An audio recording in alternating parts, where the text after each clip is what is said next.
Hi, everybody, and welcome to Rob Has a Podcast as we continue our newest Survivor off-season series, Outwit, Outplay, Outdraft, where every week we're coming on here and we are drafting all things Survivor. And this week, first off, quite the twist. We are back after debuting this nouveau concept last week. We got the official pickup. This is our Australian Outback, even though the Super Bowl is still a few weeks away. But of course, it's not just one twist. We're talking about them all tonight as we will be drafting twists and advantages from the past 45 seasons of US Survivor. I'm excited for my expectations to be dropped, along with a lot of other things. Of course, I say we. I will be the one moderating all this, but these lovely people have submitted themselves to become our drafters, as they will comb over the various twists and advantages that have been laden throughout Survivor history. I will bring them, and I'm so excited to have everybody here.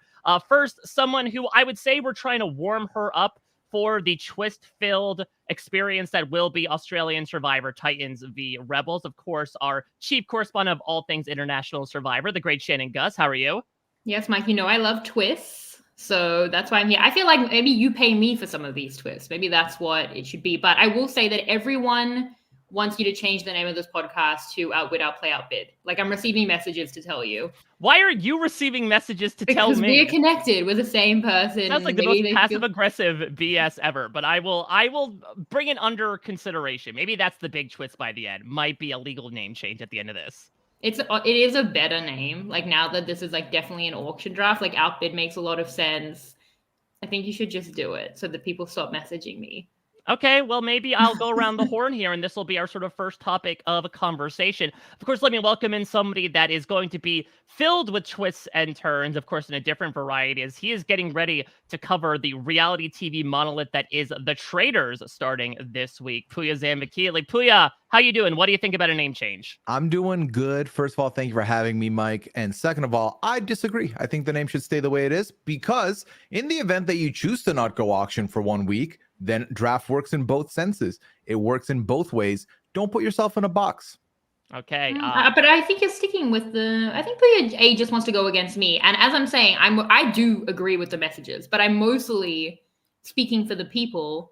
But I feel like we're doing the auction, right? Like it feels like that's where you're going with it. So we'll see. We shall see. Again, there might be a twist and we change the format as well halfway through, much like our next guest would be familiar with, considering that he is known for his coverage of The Challenge here on reality TV RHAP and Rob Has a Podcast in general. Brian Cohen, how are you doing? I am doing great, Mike. Thank you so much for having me as well. Yes, I feel extra prepared coming from the challenge world where the season changes every other week. They bring people in every other week. There's twists every other week. So I feel extra prepared to dominate this auction, this draft, whatever we want to call it. I'm ready here. All right. And of course, finally, we had Maddie usher in the complications of having a player bid, and this is someone who's not necessarily bidding on herself, but I think it'd only be commiserate that we have on somebody not only from the new era of Survivor, but arguably the most advantage and twist-filled season of the new era of Survivor to maybe bid for or against some twists that she experienced in her own season. So pumped to welcome to the podcast, Frannie Marin. Hi, Frannie. Hello. Yeah, I'm excited. I feel like I'm amongst podcast gods, so very excited to be with you all. And in preparation for this, I think I realized that I hate twists. So I'm not really sure what I'm going to bid on, but I'm excited about it. Yeah, this is, I think, a form of exposure therapy for us all. Yeah. I think I'd speak on behalf of the five of us that, like, are we fans of twists? Maybe not from an objective perspective, but maybe this is an opportunity for us to crack open 22, 23 years of Survivor and see the good, the bad, and the absolutely ugly. So for those of you that just chanced in upon this entire conceit of a podcast and you missed our opener last week, we're doing things a little bit differently than your mama's draft podcast. We are not going to be doing things the typical way where all these people are going through and picking their favorite twists and advantages. We're not going to be that type of way. Instead, we are going to roll with what Survivor 45 brought us and bring back the auction. We are doing an auction-style draft. For those of you that don't know how that works, rather than, again, these people picking twists, I have selected a group of twists from seasons past. One at a time, I will put them up on the auction block. Each of these lovely individuals have 500 Probes bucks, again, non-legal tender, for them to spend as much as they want to on these twists to put them on their side. We'll keep going throughout. There will surely be, of course, some twists to add on to our twist theme auction, and we will see by the end of it who has what and who will take what home. Shannon, I'm going to turn to you first as, one of our biggest Survivor experts on the panel. In your opinion, is there some form of criteria that makes a good twist besides none? No, you know what? I do like twists. Because what constitutes a twist? If you think about a lot of the new era stuff, it's probably been a little bit more missed than hit. But Mike did send us all. He's like, this might help. So he sent us all the Wikipedia page, the Survivor Wiki page for twists. I was like, this does not help. This is hundreds of twists. Every twist that could be possibly thought of as a twist. That's the opposite of helpful and actually very overwhelming. So yes, like that includes, and I don't know what you're going to go with, but like that includes themes. We like a lot of different themes. We miss themes. So yeah, if that's a twist, I like that. The fact that like the swap is a twist. I've been begging for swap. So things like that feel normalized to us now are technically twists. And I don't want to show my hand too much, but I guess I am in saying like, yeah, I'd like that. And then other things I think, especially recently, have like pushed too far. And often it's the quantity of twists that I think is the problem. But the way that I was thinking about this draft, and we were talking about this a bit before the draft, so let's go around kind of and work out what we're doing. Because I kind of felt like if we're bidding for twists, are we not creating a season? And then we have like our team that is like the format of our season. And then we can see who has the best season. And then there's a winning component that I think is so important to any podcast and any conversation that one person can have. So is that what we want to do? Because I feel like that's really fun. No, Yes. And here's why. You've For disagreed me- with everything I've said. It's been 6 minutes. Listen, Amazing. Listen, just simply put, for me, the way I thought about this was the reality is there's going to be some covered items at some point that you're going to bid on, and then you're going to get a dud. And Yeah. I have no interest in putting that on my season. The way I thought about Then it don't was bid. if I end up bidding on like 20 items and I have 20 things and I like 5 of them, in my head, I'm gatekeeping all of it. It's all my property, and I can prevent it from being on Survivor ever again. So if I pick a twist up that I don't like, I'm just preventing anybody from using it ever again. I like this So- idea. So So different. technically, you are purchasing intellectual property right now. Yes. That anytime Jeff wants to use a twist in the future, now they have to go to you. You have the patent on it. Jumping on the grenade as such. Which Yeah, maybe you that's the mentioned wrong draft winning, podcast. which was very weird because I don't think you're familiar with that concept. So We'll save this for a different Dread podcast. I thought I had weeks left before having to get into this. My mind's not ready. I just only came back from vacation, but I want to win this, Mike. I want to, so I do. So is that what we're doing? So we can bid on bad things so that Survivor has to go through us? Because that's not how I was. The thing I feel about like there should drafts be is some that we're all continuity. approaching these with different ideas. No, We I all have hate different that. tastes. Oh, I think we should have consistency around what we're trying to do. Would we be talking about twists if we were talking about consistency, though? Okay, just I because, ca- like, I that came doesn't into mean this with pure vibes. I like that. This is why That- Shannon and Pooya are Yes. the true like podcasting gods. Because I came into this like, what do I like? What do I really hate that I almost want to buy just for like the spite buy? What do I think would be the most fun? What do I want to get in a bidding war against? That's what I came in. If we want to add a winning component, I can add a new strategy and go with that. But I came in more just the pure chaos vibes Vibes. Yeah, strategy. boom. very different. Vibes and vibes alone. Yeah. Yes. Yes. I'm uncomfortable with where Sorry, this is going. I think I'll probably be creating a season, and I'm really excited about what that season will look like. And even if you aren't creating a season, I'm going to create it for you in my mind, and There then we I'm go. going to choose a winner. And Right. that way, everybody wins. And of course, winning. No, I hate that. Winning is important to Shannon. Well, listen, let's have everybody put their money where their mouth is. Let's jump into this. So again, this is going to be a cross section of twists. As was mentioned, I sent these 4 individuals a Survivor Wiki list of twists, which includes things like themes, which includes things like obviously structural shakeups, which includes obviously advantages that are thrown in as well. Basically anything under this umbrella is going to be included, and we'll go both on and off the board for the next little bit of time. We're going to have a great time doing it. So, I mean, listen, without further ado, everyone's got their probes bucks. I think we get this auction a cooking here. Now, I think it's only appropriate that we start things off by having everyone hopefully drop their funds. We are starting with the first twist in Survivor history tonight. Our first item up for bidding is, of course, the aforementioned tribe swap. So, again, how this is going to work for those of you that are unfamiliar with the auction format is I will put in a starting price, which is negotiable. These people will just keep bidding back and forth however much they want to until one person walks away with it. And it's quite a weighty item to begin. So I will set the tribe swap at a price to start of, let's say, $40. $40. I will go $45. 40 to 50. Franco. 50 to I have my Shannon. buff. That's what I'm going to waive. $60. 60 to Pooya, who has a crown. 70. 70 to Frannie. 75. 75 to Shannon. 80. 80 to Frannie. 81. 81 to Shannon. 84. 84 to Frannie. 85. 85 to Shannon. 87. 87 to Frannie. 90.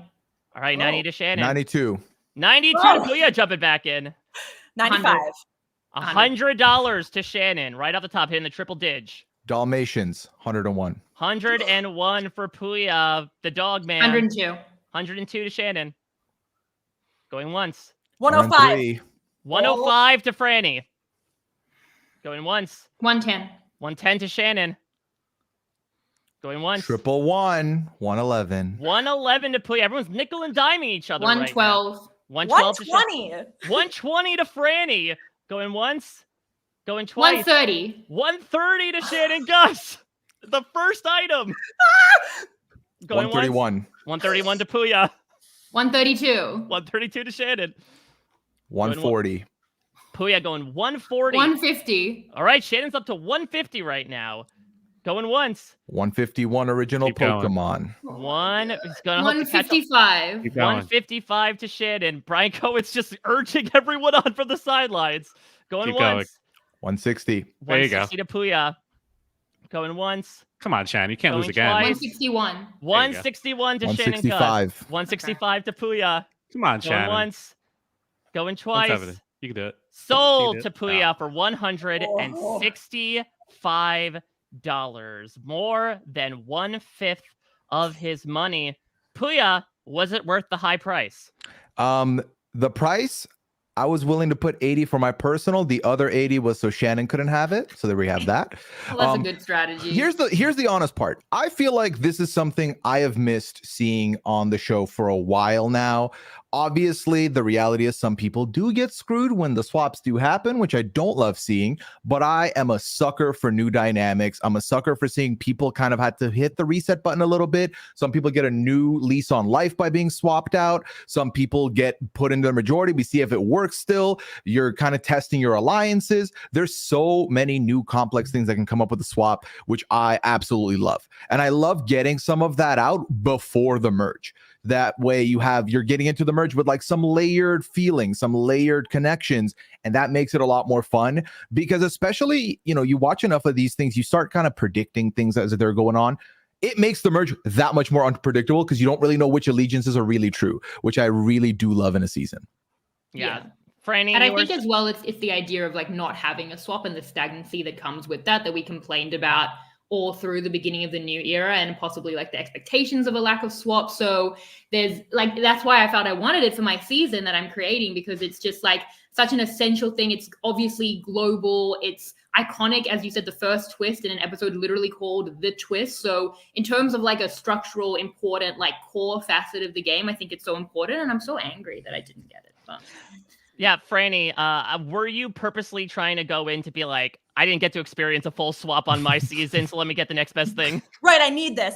Yeah, no, I'm going to be honest. All I've learned so far is that if there was an actual auction on my season, I would have totally panicked because I'm sweating. My heart is racing. Yeah, I really wanted that, I think, but I just got too scared.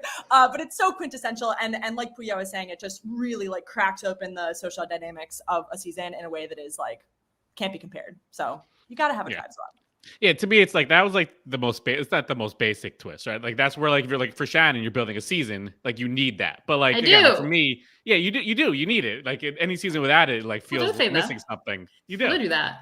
He was rooting for you. He kept telling you to push it higher. I kept telling you to bid more. That was just a core part of your team. I want the more fun ones. I need fun ones. Like the tribe swap is just, it almost doesn't feel like a twist anymore. Like when you think about it. So for me, it's like just I want things that are like shaking things up a little bit more. Yeah, the most basic twist is it too basic? is it not worth Right. betting on? I I don't don't know. agree. I think it's a cliche for a reason, and it was gone for so long that now it feels like a twist again. So they did give Yeah. us that. It Right. was like absence definitely That's made true. the heart grow fonder, and us realizing how much we needed this thing. I think going on a swap is fun, but The partner got the new haircut and came back and like, wow, I'm viewing you in a whole new light now. You bask in the radiance. Full tribe swap. Thank you. I would have honestly gone way higher, but I don't want to like spend all my money and then be out of the draft because I'm only halfway through the first draft and Maddie just got out of it. Spoilers. Oh. And I don't know what she does for the next hour, so I don't want to be that person. So Live in the unknown. That's what yeah, twists are all I regret about. it. Well, Frannie mentions complicated social dynamics, and that was certainly at the forefront of our second item up here in the auction, which is the theme of not one, but two Survivor seasons. Survivor's all about love. Ooh. Blood versus water. The concept of family members, partners, good friends playing against each other and with each other in the game of Survivor. In honor of the most recent incarnation of it, I will start the bidding at $29 for Blood versus Water. Rude Ooh, 20? to take away Australian Survivor, or maybe just that season. I will for bid $30. 30 to Brian Cohen, 35. 35 to Frannie, 36. 36 to Pooya, 40. Oh, 45 to me. 45 to Brian Cohen, 50. 50 to Frannie, 55. 55 to Shannon, 60. 60 to Frannie. Going once, going 62. twice. 62 to Brian Cohen. Is that the magic number? Going once. 65. $65 to Frannie. Going once. Going twice. Sold to Frannie for $65. There you go. The Bargain. nerves have been shaken off. You got blood. You got water. All liquids flow through you, Frannie. I love it. That's what I'm here for. Yeah, I think in getting this pick of Blood versus Water, I think I'm going against what Shannon was saying of the idea of building a season. Because if I'm building a season, I think I don't want it to be a Blood versus Water season. But I do love this twist. I feel like Blood versus Water brings us what Survivor wants to give us with like a backstory package. It gives us like the dynamics that these people have in their everyday life. And I love to see that. Like I love seeing, a parent and a kid bickering. We love to see, a daughter voting out her mother. Like all that kind of stuff is so, so delicious. And I feel like it makes for a great twist. Yeah, Gypsy Rose Blanchard, big fan of Survivor for that reason. Yeah. This is a huge bargain, Frannie. I love San Juan del Sur. It's one of my favorite seasons. I enjoy Blood vs. Water, the original as well. For me, when I daydream or imagine playing, this is the format I dream of because I get to play with Liana and I get to be on opposite sides, which I think is a very fun exercise. So for me, I think it's a very fun theme. I wouldn't be mad to see this theme come back again, whether it's with a side of all returnees and a counterpart from their lives, or a fresh newbie season of Bloodwater. I think could be a lot of fun either way you put it. That's an interesting comment, Pooya, because I actually think I would hate to play on a Blood versus Water season. We have Owen in the chat asking, besides Matt, who would you want to be your loved one, Frannie? Can I put you to the grindstone a bit? Well, actually, probably the first person that comes to mind, Owen Knight. So that was a conveniently placed comment. Ooh, wow. I don't think that counts as Blood versus Water. Good friends. They don't have good friends run Yeah, stick. I think that's That's enough. water. Like, That's water. That would be in the lower third. Maybe that's Good just water. friends. Pretty good friends. Like Yeah. I feel like it has to be Matt. You know what I mean? I don't know. Maybe that's an advantage. That doesn't work because we've both been on. I could make them think that Matt wasn't there. Say, oh, this is my new boyfriend, Matt. Okay, yeah. If you dress Matt up differently, I don't think they notice. That's true. Yeah. Well, in the Australian Blood versus Water, which again, not a great season, although the Blood versus Water concept I think played out in such a fascinating way, maybe too fascinating, where we were like, do we have to analyze like this married couple's arguments right now? But they had met on Australian Survivor and gotten married and had a child since then, and they played with Sandra, one other attorney, just the two of them, and all newbies. So maybe you and Matt could have that. You did two of you, someone totally random, Sandra, and newbies. Like that's a fun. They were all related to each other. I feel like I love that. Doesn't seem promising in terms of game longevity. I won't say too much about it, but it's not too badly, I would say. Well, I was very torn because Bloodlines, I was thinking about Bloodlines also for the challenge. The challenge has done that as well. And that produced very high highs in some of the more funny moments, but it was also a very boring season. And I kind of feel like Survivor's been like that as well. Like there's a lot of high highs with the Blood versus Water, but also some more boring, bland moments along those seasons. So I'm always torn about mixing the the family in these shows, because then it almost gets like a weird level of personal. I'd rather see like strangers hate each other. That's more fun for me as a viewer than like actual family members starting to go at each other. I'd rather keep it more like characters on the show than like brother and sister going. You think if you go on the show with someone, Brian, you're gonna hate them? Who are you hating in your life?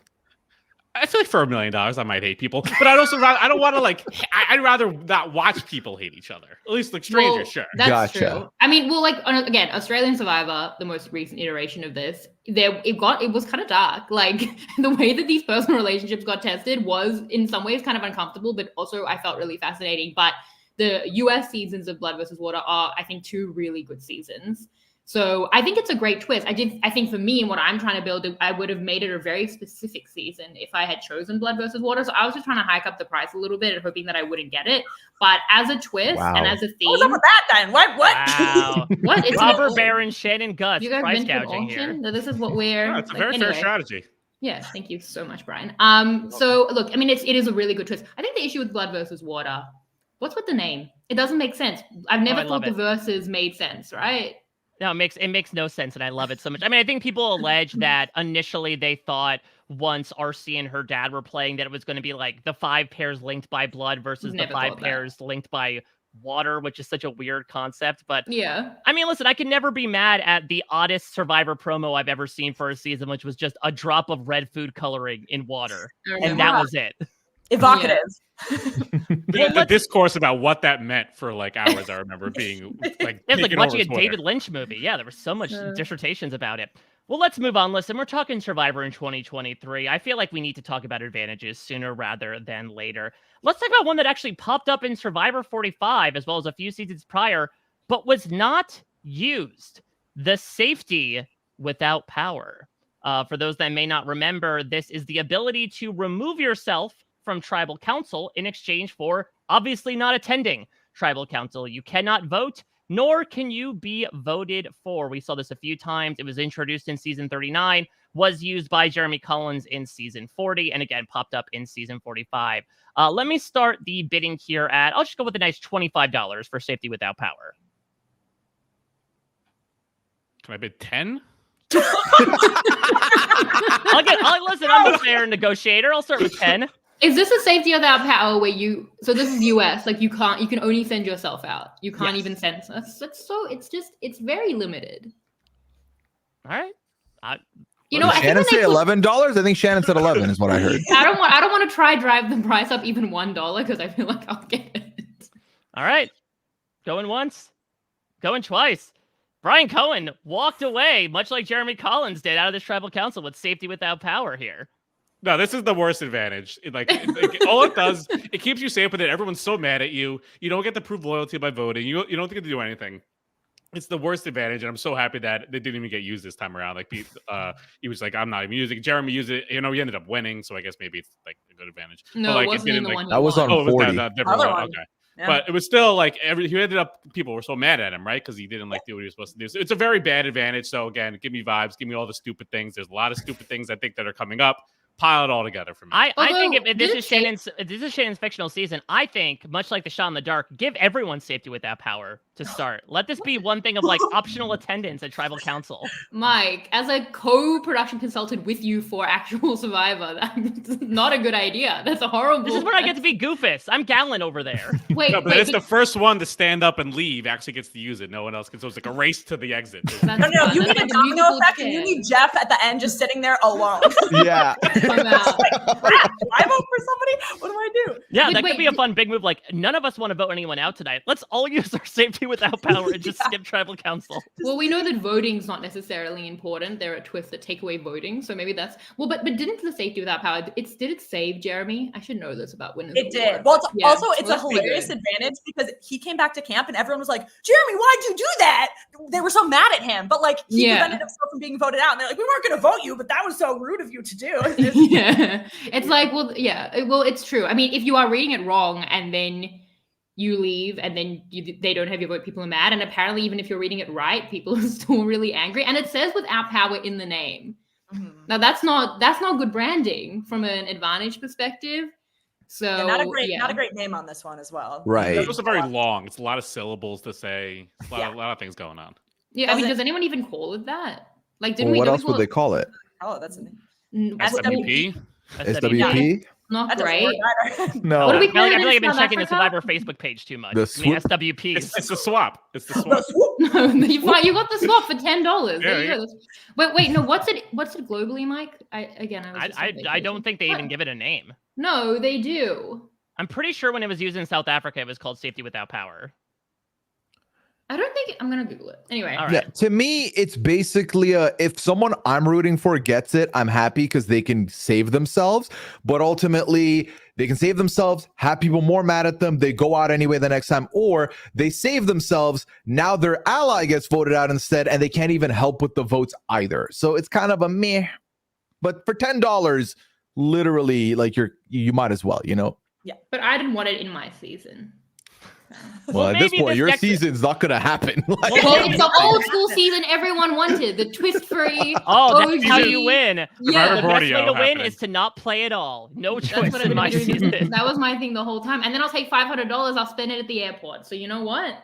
It's all good. I Well, don't know how the conversion rate is. Let's but stay at it's tribal fun. council here while Jeff is kind of like addressing everyone like Mr. Feeney did at the end of Boy Meets World. I want to go to, speaking of old school, a twist that we haven't seen in a while. We did see it briefly in the new era, but something that's kind of gone the way of the dodo. It's not one, but two tribal councils in one episode. The double tribal council, where back in the day where there were two tribes in the pre-merge, there was no tribe and immunity challenge. Both tribes would go to tribal council that night. It has produced obviously some of the biggest moments in the series, including the infamous Tyson vote out in Heroes versus Villains. Again, we saw it in 41, and I have a feeling we would have seen it in 42, but it really has disappeared since then. So I will start the bidding for the double tribal council at, let's go with a nice doubly number and say $12. Mike, can I ask a question? Always. Does this also apply to 3 tribe formats where 2 tribes go to tribal? Or Why the hell just- not? Sure. Okay. Then what'd you start the bidding at? 20? $12. 12. Okay, 12. And also, by the way, Chiva in the chat, Shannon says it was called the Tribal Council Tribal Pass. Council Pass. Yeah, I just Googled. Like what a about hall an pass. Australian Survivor 2019? Now I'm just on a Google binge, but All I right, don't That's really a care much that better about this name. That's a time. better name than Safety Without Power. All right, $12 for double tribal council. I will do 15. 15 to Brian Cohen. Going once. I'll go 20. 20 to Frannie. Nice cool 20 for the double. Going once. 22. 22. 2 twos appropriately. Well, that so. seems appropriate. Yeah. That was all right. Yeah. Will Damn, we let no one the can number bid now. lie? Going once. That's just pretty. Going twice. It's pretty and it's yours, Brian Cohen. The double tribal council with back-to-back bids here. Double the advantages back-to-back here. This is great. I'm coming from a challenge season where no one has been eliminated in a month. So to get a twist where 2 people could go home in one night, that's beauty to my ears. So can't turn that down. I will say I miss this personally. I would much rather. I understand the way they structure things out, but give me this over the split at 10 or 12 and each vote one person out. And maybe they make the jury, maybe they don't any day of the week. It also could be a lot better now with the 90-minute episodes. That's not going to be as like truncated and forced. Like now they can have it be more flushed out and played out in a longer episode. So people getting voted out don't feel like they're getting the shaft with the edit. They get like a nice full story anyway. So keep it moving. Keep the season moving. Yeah. And I like that it just dissolves the illusion of safety. Like, I like the people's faces when they realize that they're going to have to go anyways. That's fun. Oh. I think it's good to shake things up, especially if you have a tribe that's really like dominating, forcing them to go to tribal council. And Mike, like you said, without doing the weird split thing later, which I'm very anti. That comes up later. We don't love that. But yeah, Can I I- like double tribal. Can I add a layer to likes this? to paint on people's faces. That's why Yeah, she 'cause- was. Yeah. Yes.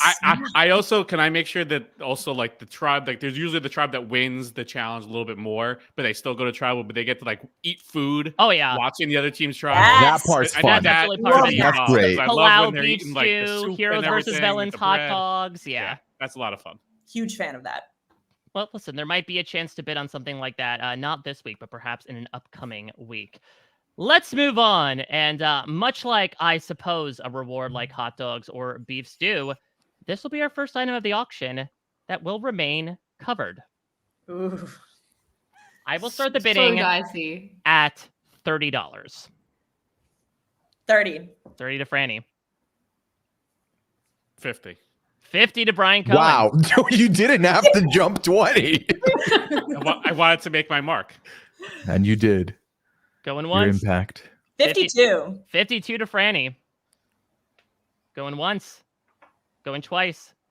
Sold to Frannie for $52. Frannie, before we reveal this, what are you hoping is under this cloche? Ooh. Okay. Much like the, covered element of this item, I'm hoping for an advantage that we didn't actually get to see play out. I feel like we've seen a couple of advantages floated around that players maybe get voted out before they play. I think there was one that Sarah Wade got in my season that we didn't get to see play out. I'm hoping for something like that because those seem like they have potential. Well, Frannie, I hope you like French press coffee because you're going to enjoy it in your luxurious shelter because you have picked the haves versus the have-nots twist from Survivor Fiji. The infamous twist where one tribe got given the absolute most luxurious shelter until Rob Mariano came along in survival history, while the other one was left with the dregs and drinking rainwater from leaves. And for some reason, lo and behold, the rich got richer. Spoiler alert.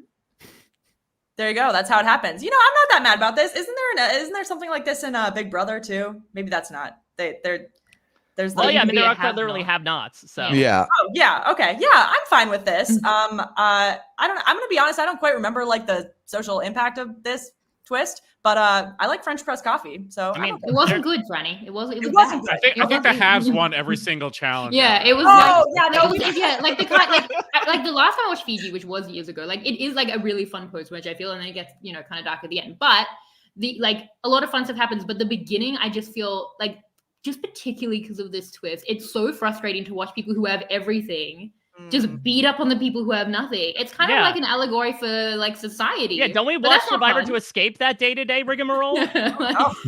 And like, I was like, what they needed just like one win. I feel to be like, Right. it would be so good, and they just like that did not come. So Yeah, it was like, what would happen if you competed day 1 people against day 36 people level of strength in every single challenge? What would happen? I don't know. Let's see what happens. I assume the day 1 people would win everything. Because also, back in the day, there were reward challenges. And guess what? The people who had the luxury also won those reward challenges. So their paychecks just kept getting bigger and they kept filling their houses with more stuff while the poor shanty town on Ravu was just wasting away day by day.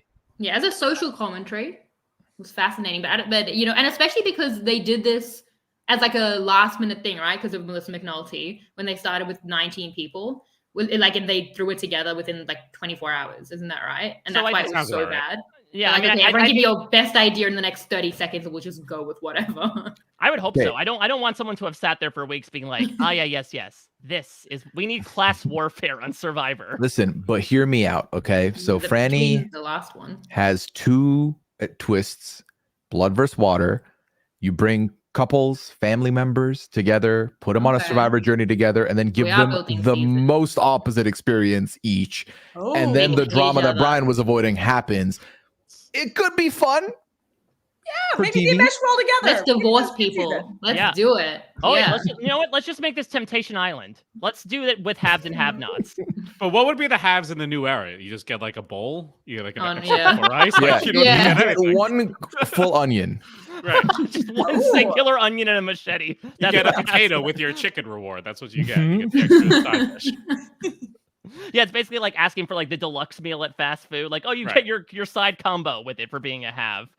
All right, well, Frannie, take it back. You got the first covered item of the draft. It honestly could have been worse though. It could have been worse. Yeah. Like that's easily. terrible, and it still could have been so much worse. Like I thought you for sure it was going to be the hourglass or like. You know, Dildo. yeah, I would have, I think I would have liked the hourglass a little better, but it's okay. I'm rolling with it. It's fine. We're fine. All right, well, let's move on here. I want to keep staying on this theme train, choo-choo, as we are going from one season that's not well regarded to another, but perhaps a twist that maybe in another environment could be salvageable. Let's go from the stratifying elements of class warfare on Fiji to all just being part of one world. The one world twist from the titular season. Both tribes living on one beach together. I guess, Frannie, you technically experienced this at Mergatory, even though, like, nobody was really in a tribe at this point. I will start the bidding on One World at, in Brian Cohen fashion, $11. I will definitely do $11. All right, 11 to Brian. Going once. Going twice. $12. 12 to Pooya. Going once. $15. 15 to Brian. Going once. Going twice. Sold for 15 to Brian Cohen. One World. Yeah, so initially was brought in as a bit of a battle of the sexes season, but for a while, for like, 4/6 of the season, and then obviously the merge, 2 tribes living on one beach. And again, I'll say what I just said a couple of minutes ago. I think this was unfortunately one of those twists that was linked with a bad season, and as a result, production didn't consider it again, when I think there's a lot of fun meat on the bone in terms of getting involved in other tribe shit. I totally agree. First of all, I needed a theme in my basket after my pitch to Probe, so adding themes back. So I feel like it would have been a shame if I didn't get one. And two, like, this to me is the number one theme I've always thought deserves like a second chance. I totally agree, Mike. I thought that I even think doing the men versus women format for this one was kind of bad because it didn't allow like more natural bonds that could have been formed from different tribes anyway. I thought that was like a bad setup there. And just like the cast itself, like all of it being like so much Colton based kind of just soured it, and Colton be like the only one to jump over to the other people. I think this would be a lot of fun in the new era. People would try to like game it and mystify it a little bit more. So I would love them to bring this back. I think this really had a lot of potential and it just didn't work out, unfortunately. Yeah, I think you put a different cast in with this theme and you have a whole different season outcome than what happened in One World. I don't think every cast is going to end up with that. I already think of, looking at 45 and throwing them into this. I love the idea that people start jumping around and mingling with other people. Couture doesn't really feel like she's in the group. Let me go talk to the other people. A swap happens. Oh, okay, something swatched wrong. But it's kind of like getting to watch Merge Beach play out for way longer, but they're still confined. I really do think this is a theme that, Brian, maybe not until this point would I have thought about getting the second chance, but I'm in. Give it a second chance. Yeah, I mean, it is a good theme. I think from a TV perspective, they'd be worried. It's obviously why they split the tribes by gender, because a casual audience, or maybe any audience, might have trouble just trying to delineate the tribes if they're all on one beach together, even if they do have different color buffs. But I think that it is a theme that it was given a disservice probably by the cast in the way that it played out. And it probably should get a second chance, because I feel like we haven't seen it to its full potential, like a One World thing, which I guess like a One World 2 thing, but which should be called that'd be confusing. World. But like, yeah, but I just felt for my, at the moment, very organic season, it would have just made it very specific. So I couldn't go with it. And now I'm starting to get like scared about hiking up the prices because I've said it out loud. And I feel like people are going to like just like try and get me with that. It feels like you were trying to run a race with a cast on your leg where you're like, I need to get into this, but you are purposely putting yourself behind everybody by this criteria you're bringing in. Well, I know that like as like creating content right now, like, yeah, it would be better for me to just like bid on, like, this is why it's so hard. Like, I should bid on covered items. I should just get it. It'll be funny. This is literally no stakes, but I still so badly just want a really good season in the criteria I've created for myself. I don't know how to get around that. Like, it does. It feels really limiting, but also I feel like I can't, like, break free of the shackles. So you've made this an SAT class when it's a free period. Like, that's literally me, though, Brian. Like, that's my whole. You handcuffed yourself and you threw the key away when no that's one. That's my whole life, Pooya. Wow. It doesn't have to be like that, Shannon. But I know, but it's the mental blocks that I have for myself. Like, I struggle with this all the time. Why am I doing it? I don't know. And I'm annoyed because I've spent no money and I should have just gone all in on the stupid swap. But anyway. All right, well, listen, there are plenty more time in this auction for all you know. I do have a little rock right here that has a number on it. So we'll see if we hit that number. But it will not be the next item. Let's go with something, Shannon, I think you'll find a bit more favorable. Certainly more than me, because we have had many a conversation about it. It is the juror removal advantage. This is something that was introduced in Survivor Co-Wrong, has been honestly been used more internationally, has not been used again, but one person's ability to remove a person from the jury before the final tribal council. I will start the bidding here at $10. -5. Frannie's giving me $5. I can't imagine anyone's going to bid on this because I'm probably the highest on it of anyone I know, and I'm not going to bid on it. So, I mean, a season that has at the moment nothing except a juror removal doesn't sound like a great season. So you're gonna let this slide because it doesn't look like the other three are willing to give it. You can get this for $10. I don't want it. Like I agree. Like pay me. Like give me money, Mike. I'll take it for $50. I mean, add to my total. My life is fine. Yeah, I'm not paying you more. I thought we could do whatever we want. Removal. All right. You just want juror removal to keep walking? That's so embarrassing. Listen, Right, I'm, we're I'm not, removing I'm not the juror one that's removal. turning it all down. You are. Juror removal got all dressed up. Do you see Neil in his paunch and his blue tank top? Like, he got dressed to the nines, and now, much like he did back in Co-Wrong, he's going to walk away a sad boy because nobody wants the juror removal. It's literally the Simpsons scene where Mo just walks across the auction stage while everyone glares at him, and that's what juror removal is. Like, you say that I'm high on juror removal. I've like explicitly stated when we need non-elims, it fills a need. I don't need it. Like it's not like an active positive. To me, there's just in the very tricky non-elim Australian Survivor situation, yeah, there's a space for juror removal that's better than other things because those things are so bad. If I'm going to be adding to my season, like, no, I don't need this. I don't need to pay for it, but I will be paid for it. So that's my final offer, -$50. I'll go -5. Will you pay me 5? -2. -1. I will pay Frannie $1 to get juror removal. Up the Mount, Sam. Franny's got $1,884 now, and she has juror removal. Fine, and you just gave her $1? Oh, I'm a cheap son of a bitch. What can I say? Franny, congratulations. You get the juror removal on your team and an extra $1 in your account. Thank you. Yeah. I don't actually want this. I hate this twist. I think it's horrible for several reasons. But it's kind of funny. Yeah, I think it's really bad because, first of all, as a juror, like, life crush, worst thing that's ever happened to you to not get to go to the final tribal council and actually vote. Like, just truly horrible for that person. And then also I feel like it's a bad twist because I think the final three thinks they have a really good perception of who is going to vote which way on the jury. And I think that perception is often quite wrong. And so I think it's rife with potential missteps. And but that's why it's interesting. Like, that's actually what, like that, and that's why when I have to put in a non-elim, that's why I like it, because I think it has strategic stakes where it actually does, like, there's something you could actually earn with a juror removal, and then it shows, like we've seen, I hate to be so international, but these things all play out.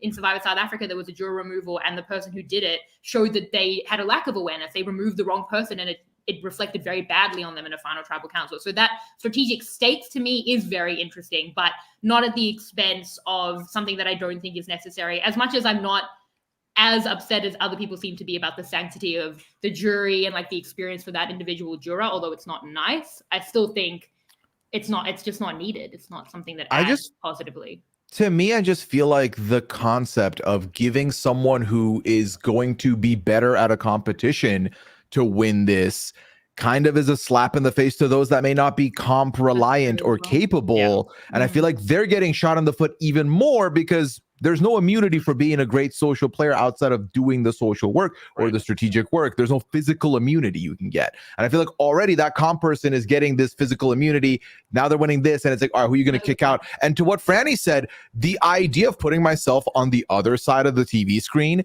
having gone through like being like the third in the jury and be like, you know what?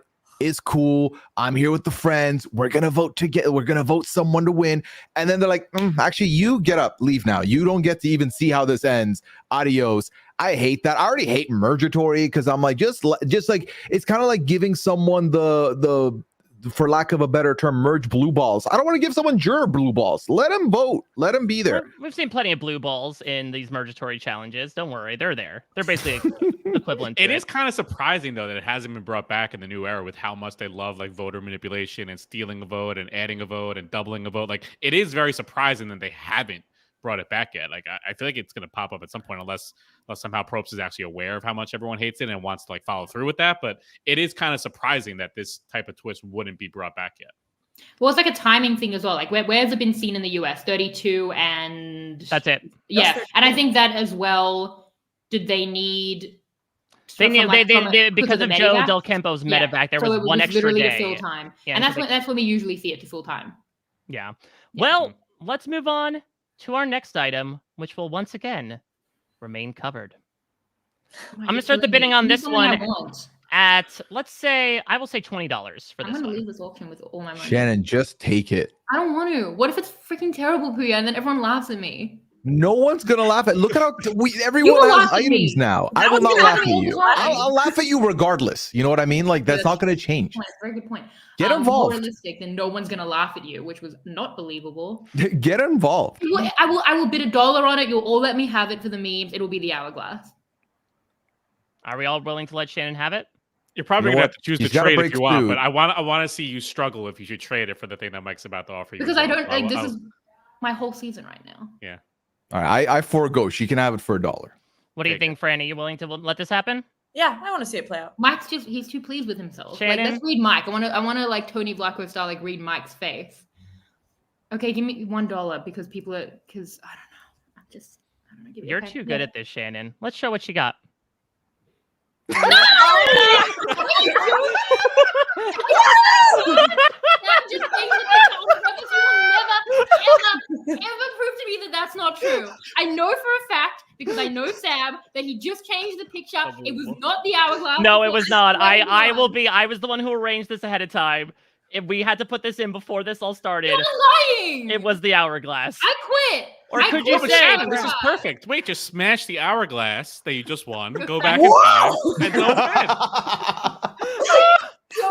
So now my season is nothing but the hourglass. I don't even have a swap, but but is it better content? I'm aware of the fact, like, I can see that is true, but I've lost now in the criteria I set for myself.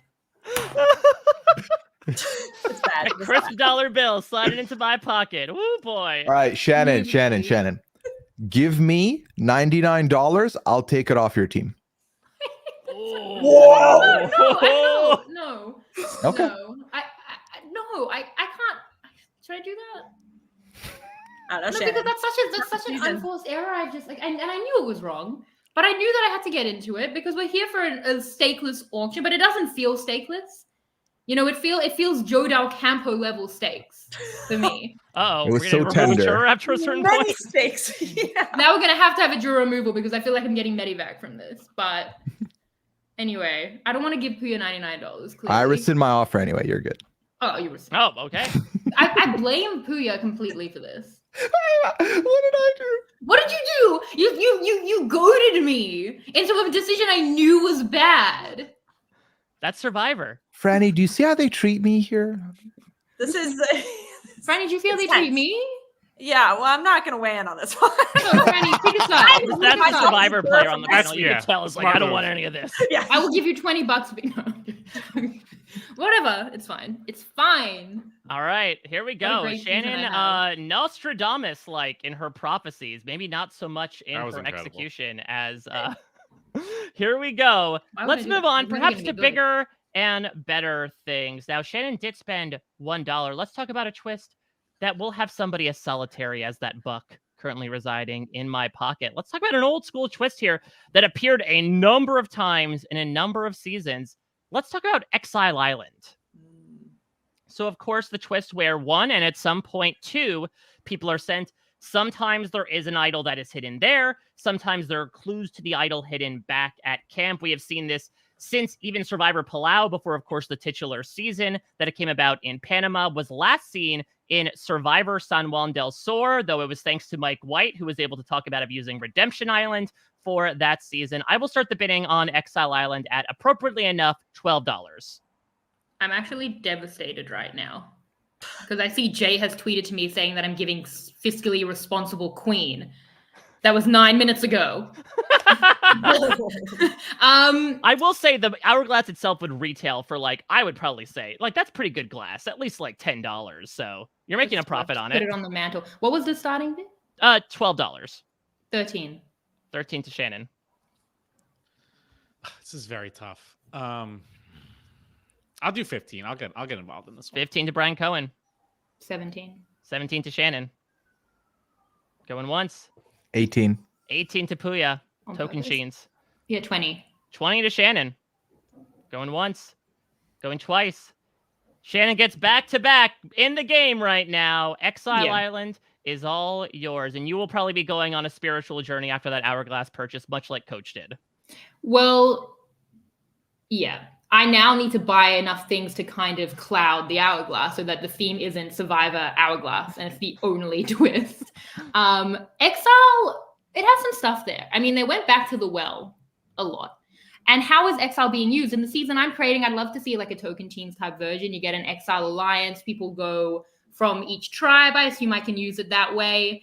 Yep. I think it's a fun way of doing idols. It seems to kind of lessen the idols if that's the way it's going to be, if they're very Exile based. And yeah, from a cross tribal perspective, I think for $20, it was a pretty good purchase. When's the last time we had Exile Island? San Juan del Sur.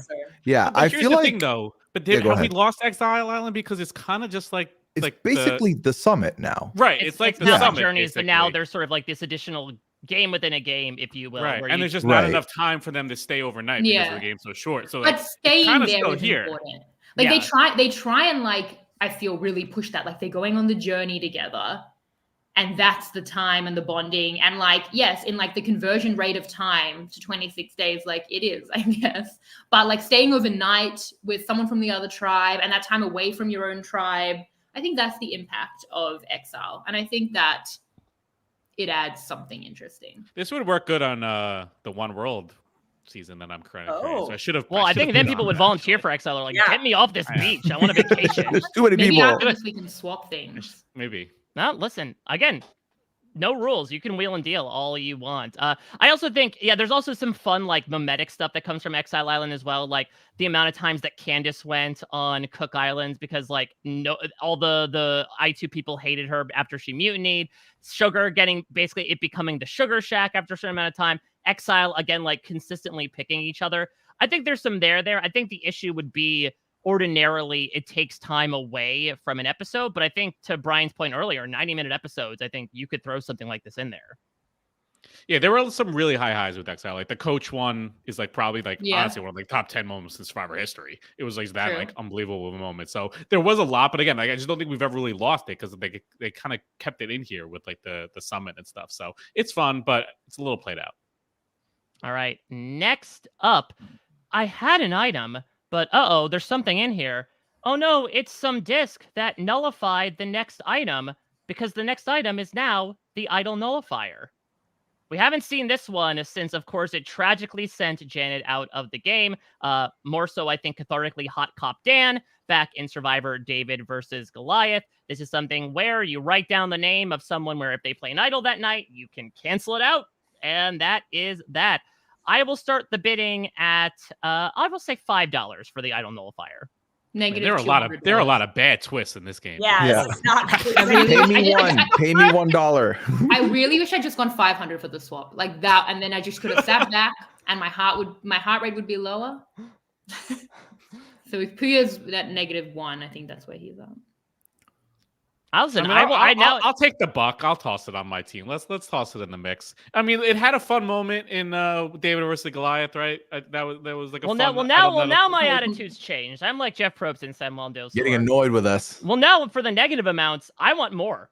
I want the person who's going to give me the most negative dollars. They'll get the idol nullifier, and they'll get a little bit more bang for their buck. They'll get more change in their pocket. I don't understand. To infinity or what? No, I don't know what you mean. It's like bidding, where I'll take the idol nullifier on. I'll be saddled with it, but as a result, you only get $1. So I was going back and forth here. We got Brian and Pooya both going in for $1, right? Yeah. I think you double negative I did double negative myself. Yeah, because we can't be like, okay, you give me 1,000 and I'll take it. Like we can't bid that way. That's exploiting the system too much. What are we? The has versus the You have-nots. give me $1,000, Mike. Okay, well, that's not the advantage that we're talking about. That's you give the dollar to the person with money. the least amount of money, I think, right? Well, Actually, you know what? I want Brian to have it. I forego my $1. Yeah, I'll take the buck. Okay. I'll pay the buck. Give me the nullifier. Brian he's Buck paying. Cohen gets the It probably idol won't get used. It'll be a useless trinket someone will take home. Looks kind of cool. You to say have on that, a but then there's going to nightstand. be like the biggest fan favorite in Survivor history is going to find an idol, and then it's going to get nullified. When that thing shows up, it's been used 2 out of 2 times. The Send the hate nullifier- mail to @BrianScally. It's an interesting and very bad advantage. It can't help someone on the bottom who need an idol. It's just an insurance policy for the people on the top who can nullify the underdogs, and everyone loves to see an underdog get beaten down, as we've seen with haves and have-nots, but have-nots. Anyway, it worked perfectly in 37 as combined with the vote steal, which was just like the most impossible circumstance and should have been retired from then, but they didn't realize that. They were like, that was fun. No, they brought it back in 39. They brought it back in 40. It wasn't used. They brought it Then we back in started 42. realizing- They brought it back in 42, and the theory has always been that Xander missed it in 41. I always remember thinking, oh, I think the nullifier has been like a pretty permanent part of the game, but in ways that haven't played out. So it's not good. I don't think they realize why. And clearly wouldn't even be paid to take it. So Now, what's interesting though is I feel like maybe this season it could be used the most is a season like Frannie's, where there are like 6 idols thrown in the first few weeks of the game. It might be a way to actually balance the scales. Fair. That's a good point. That's a good point. But again, I'm not doing the season method that Shannon's doing. I'm just getting a hodgepodge here. It's my counterpoint would be, instead of having so many idols that you require nullifiers, you put in fewer idols. That's always been my take on that. But yeah. I think the biggest argument against it for me is that anyone that's on the bottom, this doesn't really help them. Yeah. And really the only place I would want to see it is if someone's going on a God Idol run where they're just throwing an idol every tribal, right? So then it's like, just get them out at this point, because they're just going to find another one and survive all the way to the end. But other than that, if someone's playing the idol and playing it correctly, I want them to benefit from it. I don't want them to get slapped in the face with this. So, and it kind of evolved at this point to be like, it's basically knowledge is power, but like, now it's like a more advanced version of that, because knowledge is power, but if you get it right, you get their idol too, right? Right. Yeah. And also, like, knowledge is power can nullify other things as well. So it kind of like evolved past that. So also, I never loved that you wrote the name underneath this hockey puck of a nullifier. So it didn't look good. Yeah.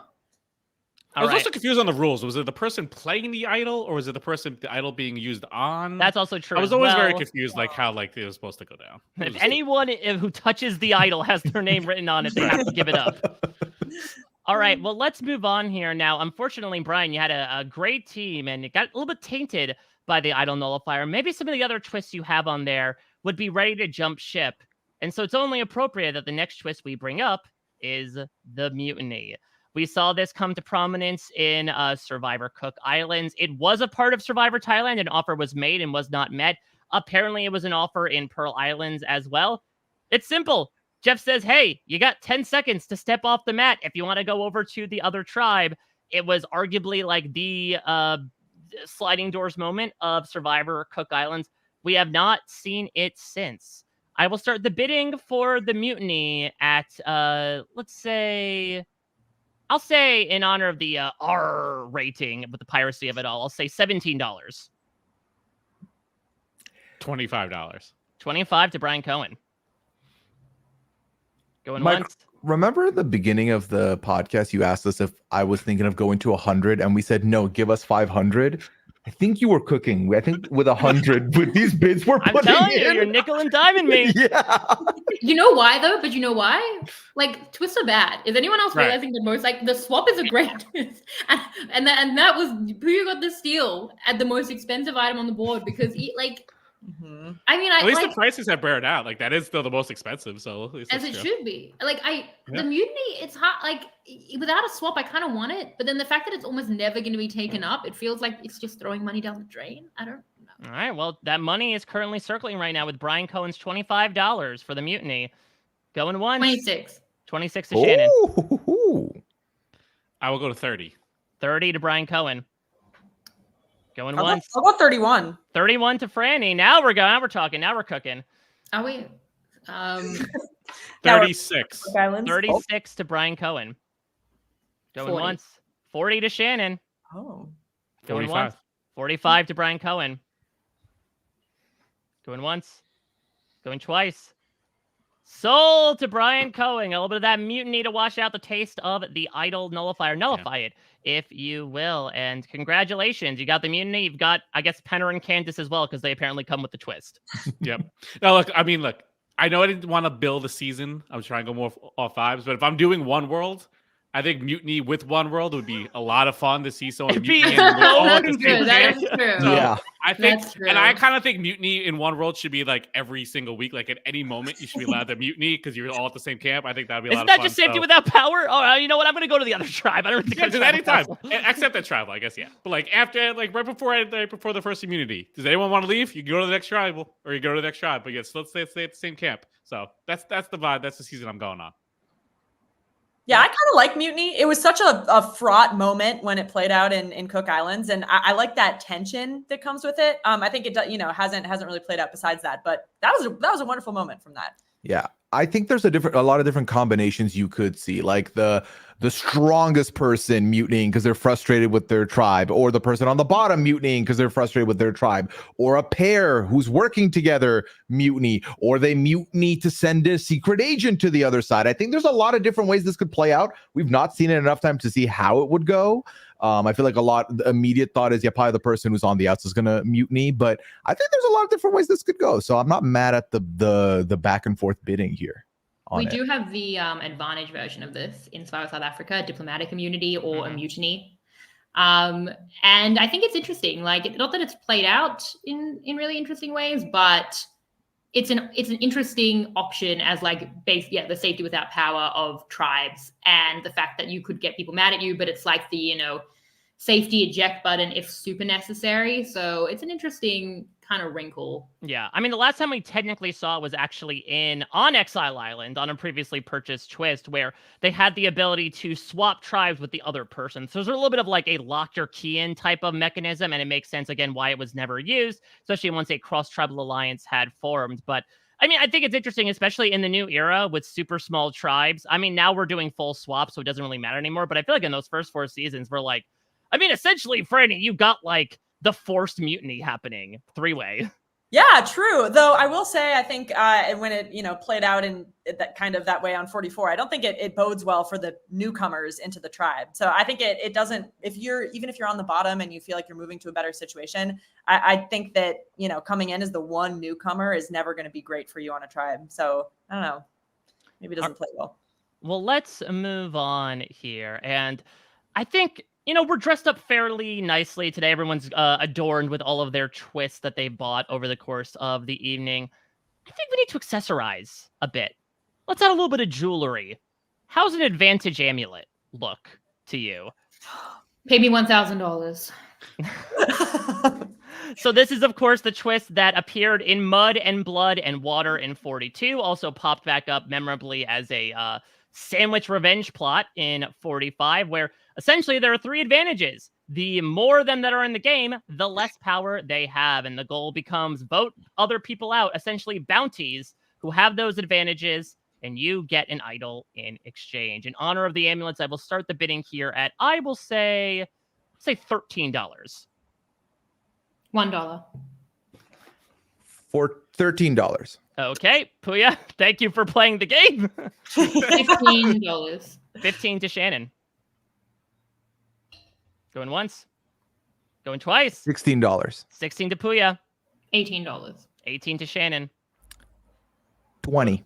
20 to Pooya. 25. 25 to Shannon. Going once. Going twice. Sold to Shannon for $25, and her season's filling out already. And I got a new era season on my hands, don't I?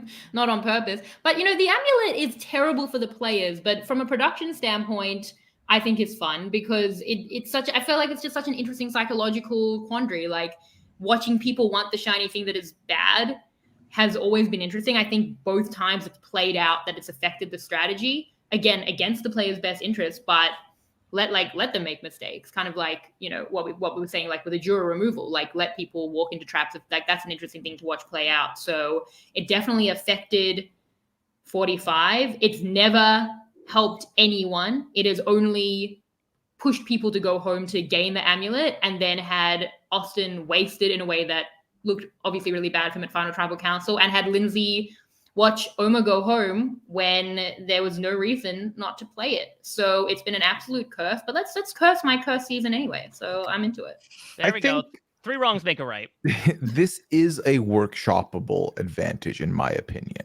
I think the premise of having 3 people come together and collectively be in on something, kind of forming an artificial allegiance or pairing, I think it really depends on who is getting this. I feel like if it's like 3 people on the outs, magically now working together, that could be something beautiful. But also 3 people working together for 1 extra vote is ridiculous. Like, that is 1 you're sharing between 3 people is again, a third of a sandwich is more than a third of a extra vote, right? So I feel like workshopping it, adding a little bit here and there potentially could change something to it. But I don't know what the move is. But I feel like this isn't the last of the amulet we've seen. This is one of those where I feel like it's coming back soon. Let's just be mentally prepared for it. Well, I've it's my always advantage, and I'm not going to workshop it. Like, I like it as it is. It's a bounty, and I want to see these new era superfan casts. I want to see one of them who they all know it's bad. I just want to see one cast be like, no, that's a bad thing. But I just don't think it will ever happen. And that psychology to me is what. So that's how I'm going to put it in the game as it is. What I've wanted to see, I want them to reverse it, where instead of having the three of them, where if one goes out, it gets better. I want it to be like if they work together, I like it that. gets That's a better. lot So better. like I if like the three that. of them all vote together at a tribal, the same way, it boosts to something. They vote together again, it boosts to something else. If they do it 3 times, then like they each get an idol. When you say they vote together, they have to vote the same person. the same person. I They like all this. vote for the same person. Although- I although mean, now rather this than is what what I them bid on. collective. This is a very different thing to what I bid on. We're making your Like, item better, we're twisting- Shannon. No, You're- that's, twisting the that's twist. not what I want. Fully just new need a little- advantage. Yeah, Yeah. we gave you a makeover. It's just advantage X. Like, this is a very different. I mean, that's different and interesting, but it's just Right. not what I bought. It's not what I purchased. All right, listen, you can stick with what you got. That is absolutely Wait, can fine. I just change things around? Because I'd like to change the hourglass around. Can we workshop that? What's Well, that? unfortunately, now? when you change the hourglass around, the sand just goes in the other direction. so. Exactly. But does that mean that time doesn't go back in the past, or? I don't know. Let's move forward here outside of the space-time continuum that is paradoxically sitting in my brain right now. But let's create some more mystery, shall we? I mean, never in 1 million years. Another covered item. I'm gonna be annoyed when this is. I'll start the bidding here at $8. I'll take 8. 8 to Frannie. $10. 10 to 20. Pooya. 20 to Brian. Ooh, 23. 23 to Frannie. 25. 25 to Pooya. 35. 26. Oh, Definitely 30. gonna be good. Like, it's 35 definitely to gonna Brian be Cohen. good. Ryan's trying to scare us off by going up in increments of 10. I see you. Go silent. 36. 36 to Pooya. I believe if you're Jake, you just say Wendell when you say 36. Yeah. 46. 30. Oh, 40, God. 46 to Brian Cohen. It's working. I'm scared. I know, right? Going It's once. definitely gonna be good. It's just like it's just auction. Going once. 50. 50 to Frannie. 60. 6 to Shannon. From the Shannon. top rope, $60. It's gonna be Edge of Extinction. I don't know. I don't know. Going 65. once. 65 to Nothing Frannie. to lose. 66. 66 to Shannon. 70. 70 to Frannie. I'm all in now. Love I mean, it. you're not all in. That's Well, not yeah, that okay. much No, money. not all in. He's invested. Yeah, yeah. Going once. Going twice. 71. 71 to Shannon. 72. 72 to Are we Frannie. gonna She's do in. this? She's Are we in. not? What are we doing? Going on, once. Shannon. 75. 75 to Shannon. 80. $80 Nice. to Frannie. Going once. 100. $100. Oh! I'm all in now. I have nothing to lose. I have the Digit. hourglass. And anything I take, I'm just going to hourglass it back. So. Okay. $100 to Shannon Guss for this covered 110. item. 110 to Frannie. I don't know. It's either Edge of Extinction or something good. But what's a good twist? What's the good thing under here, Franny? Like, just let me. Like, what? Like, is there something good that this could It's a be? banger. We'll leave it to the imagination. But I can't. Like, Mike sent me the Wikipedia page of twists, and I can't think of one that's good enough. Oh, Nothing decision good left there. paralysis, baby. All right. $110 right now. Going once. Going twice. Sold for $110. The idol, isn't it? It's the idol. It's the Come idol. on. Come on, baby. We'll see, because Franny, you've got a decision to make. Oh. You're gonna stick with what you've got, Not even a different shaped covered or item. no. We're uniform here. Or you could swap it for the new item. The Does it box. feel like a Box. margarita? Does it feel like a margarita? in there? Yeah, I want to see Jeff. I want to see you lift it, Mike. I need to know the like balance. The smell steps. test. Yeah. You can read my face. I don't know how this thing smells, so That's a tough one. You know, I was so gung ho about what I was bidding on just then. I'm gonna stick with A. okay. So there's a shared category between these two. These are ways to resolve ties in Survivor history. Oh no. And Franny, good news for you. You got the rock draw. Ooh. Nice. Oh, okay. That's so weird though, because like, okay, so if we're building seasons and we don't have either of these things, what's the go-to? You fight for Shannon, it. you're building season. We're Yeah, that's why we're vibing. not doing that. Yeah, what is this Well, I don't know way? that I'm building seasons. No, that's well, I mean, good. We're not So building Franny seasons. One has season taken, of sucks. course, the iconic purple/black/white random rock draw in the case of a deadlock tie. And what you gave up was one of the first tiebreakers we saw in Survivor history, which was take a quiz about Africa, as we saw in the 3rd episode of Survivor Africa. So congratulations, you avoided the dud. And as a result, you got one of the most like climactic things we've seen happen in Tribal Council 3 times in Survivor history. I'm annoyed. Amazing. I love it. This is objectively the far better tiebreaker method. I kind of like a rock draw. You know, we saw Jake in 45 trying to push one twice because it's exciting, it's interesting, and it creates really high stakes that make for interesting discussions. So I'm happy with it. I'm proud of my choice. Amazing. It's a really good. That I thought, what's a good twist? That's a good twist. Like rocks is such a great mechanism to really put pressure on people. It makes them avoid ties or really put their money where their mouth is. Like every rock draw we've seen has been, it elevates the Survivor season in one tribal council. It's always iconic. It's just an incredible way to decide that. It's a really beautiful mechanism. So because I think we've seen time and time again people get scared out of rock draws, and then we see the pure insanity that was Survivor Millennials versus Gen X recently dropped on Netflix, where at the final 10, for whatever reason, 8 people decided that they would do a random draw to determine somebody to go home. And it's a great phrase, right? Like, I'll go to rocks. Like, I say that in my day-to-day life. Like, I'll go to rocks. I'll go to rocks. It's so great. Wait, how do you use that in your everyday life? Yeah, wait, what? Like, if you're like debating, like, I don't know, where should we go to dinner? I'm like, I'll go to rocks for this place. I'll go to rocks. Yeah, it's like and what does anyone respond to that? Like, okay, he's really serious about it. Yeah. Go to rocks. He wants sushi tonight. Okay, I like that. Go to rocks. I mean, I think, like, would you ever go so far as to do a rock draw to figure out what you want for dinner? And this is just scissors, paper, rock. Like, that's what I would usually do. No, that's just the rock. That's Squid Games. That's Squid Games. You say scissors first? Yeah, maybe it's an Australian thing. I think this was the whole Danny McRae conundrum, right? As to what the order is. Yeah, I think it's geographical.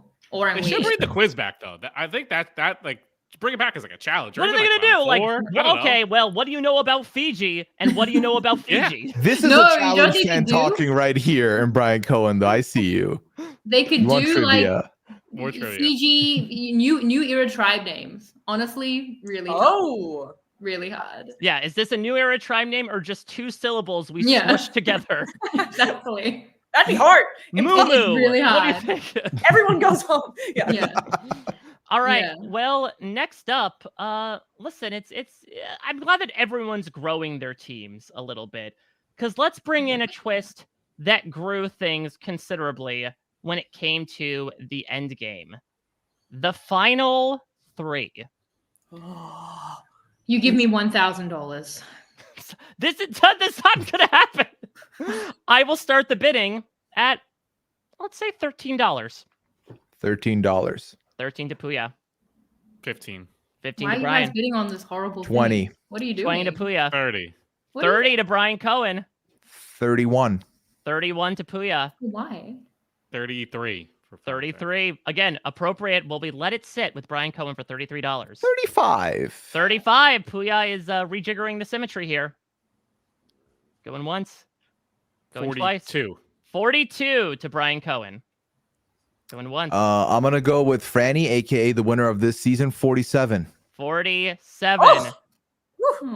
Going once. 51. 51 to Brian Cohen. Why? I'm confused. Going once. Going 52. Twice. 52 to Pooya. Going once. Going twice. 66. $66 to Brian Cohen. Going once. Going twice. 69. Nice. Something you can't do with 3 people, or can you? Oh. Going once. Going twice. 73. 73 to Brian Cohen. As if it wasn't cursed enough. Going once. Going twice. All yours? Sold to Brian Cohen for $73. I mean, Why? I just like it better than Final 2. I like. Don't. We're not. Let's get into 100%. Like, I agree. I agree. I'm on the same boat. God, Mike, help me here.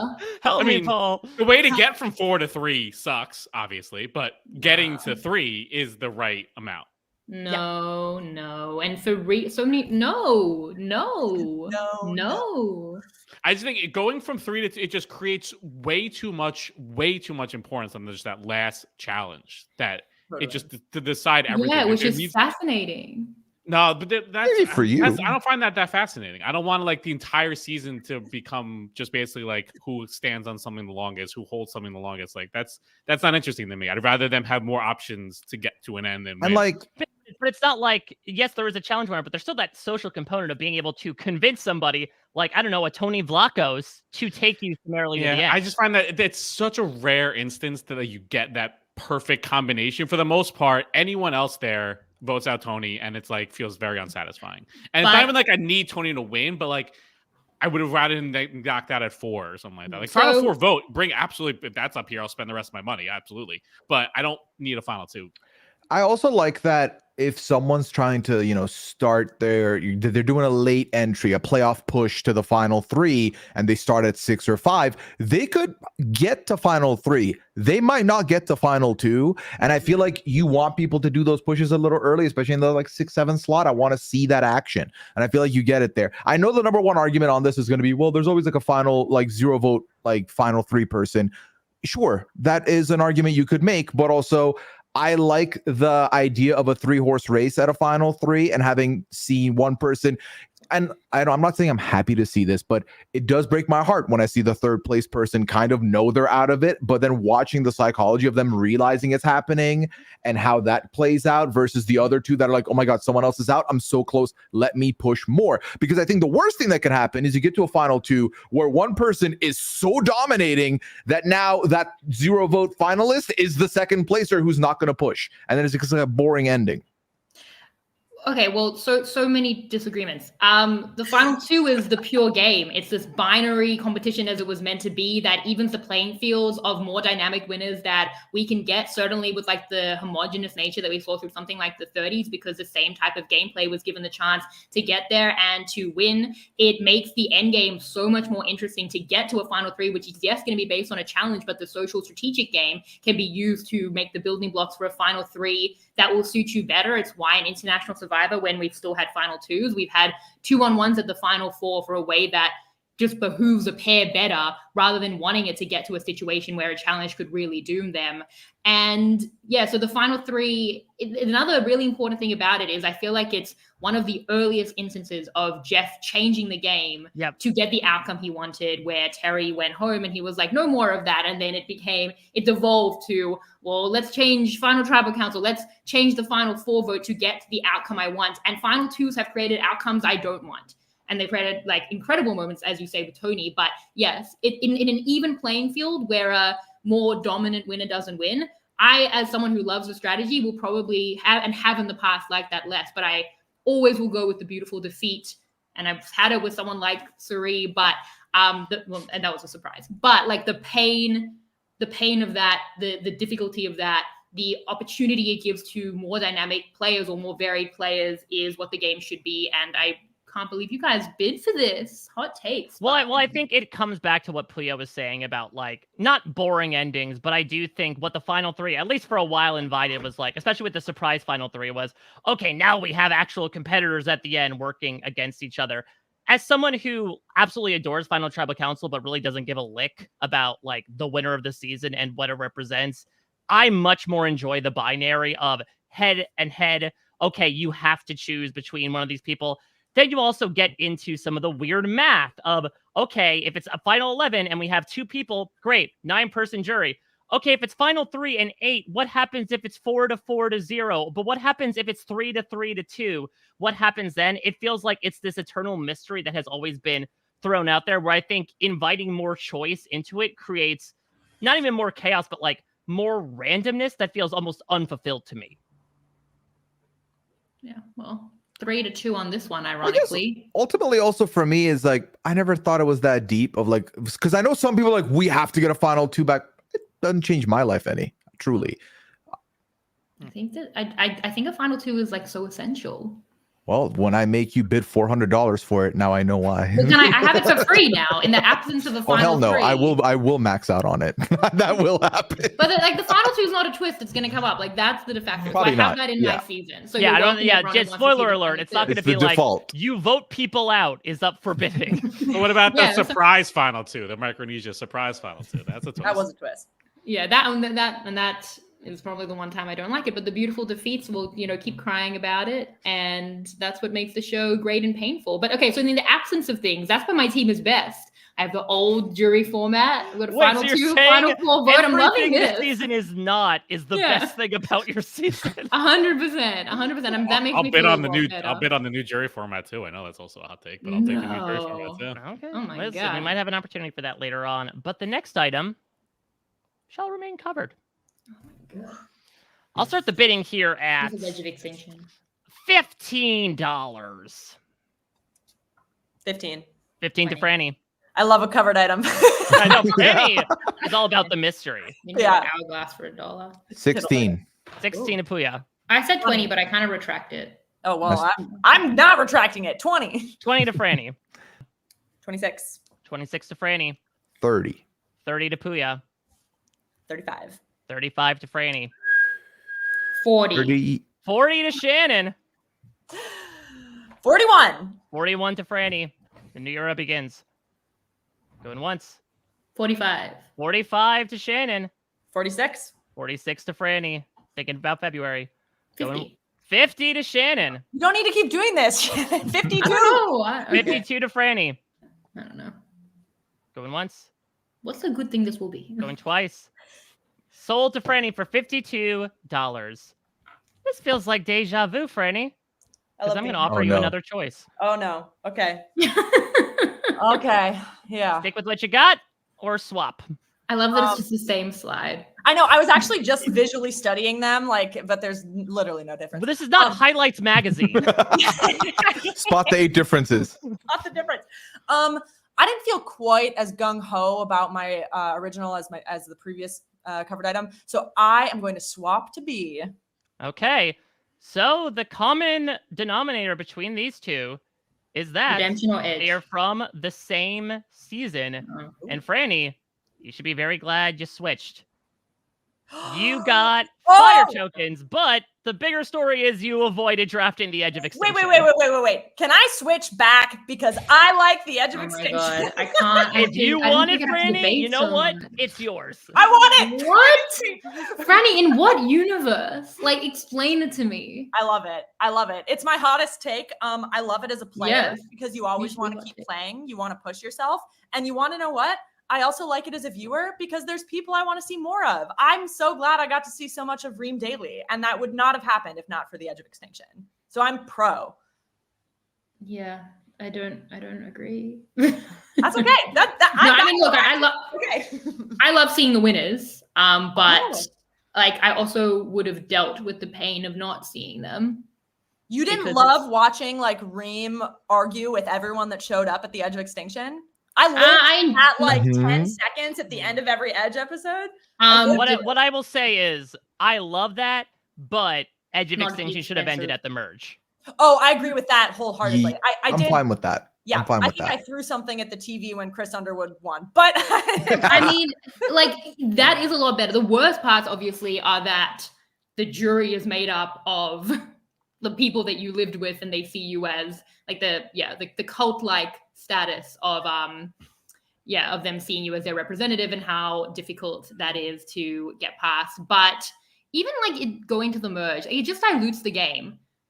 Feel sad that they go. You might want to see it, and there might be good content there, but the pain and the beauty of watching Survivor again is people go home and you're sad about it. It's final, it's definitive, it's hard. If you do it where it ends at the merge and it's basically the one last ticket to be a juror for the ones that went out, I'm very okay with that, especially because of what Frannie said, getting exposure for some of those early boots that or you feel like could have had a lot more to them, and getting to see that dimension to them, I'm very down for. Especially let's workshop this. Let's handle it. We're workshopping our twists. I don't understand. We're making things better. I mean, I think this is something where 90-minute episodes obviously help. As we found out from Winners at War, there was a heap of stuff that happened on Edge of Extinction. And considering that one of our finalists was on Edge of Extinction, I think it would have made their game pop better. We certainly saw that was the case with 38. That's one major reason why I have an issue with it, is that when it's on screen, it feels like a time suck. And when it's not, it feels like there's so much happening that we just either don't see and is so pertinent to the end game, filling people in about everything that's happening on the island, or it's just completely useless, hey, read a letter you wrote yourself a month ago. Okay, Mhm. that was silly. That was really goofy. Yeah.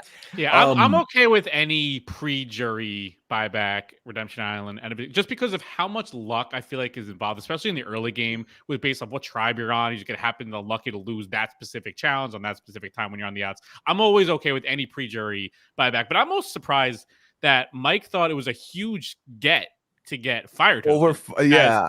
Well, it's certainly over. It was more so Yeah. about dodging the Okay. bullet of Edge of Extinction. It was making sure that you don't wind up with that. But to Franny's Interesting. point, she's James digging into the bat soup right now, which does beg the question: does anyone want fire tokens? Does anyone want to bid money on fire tokens?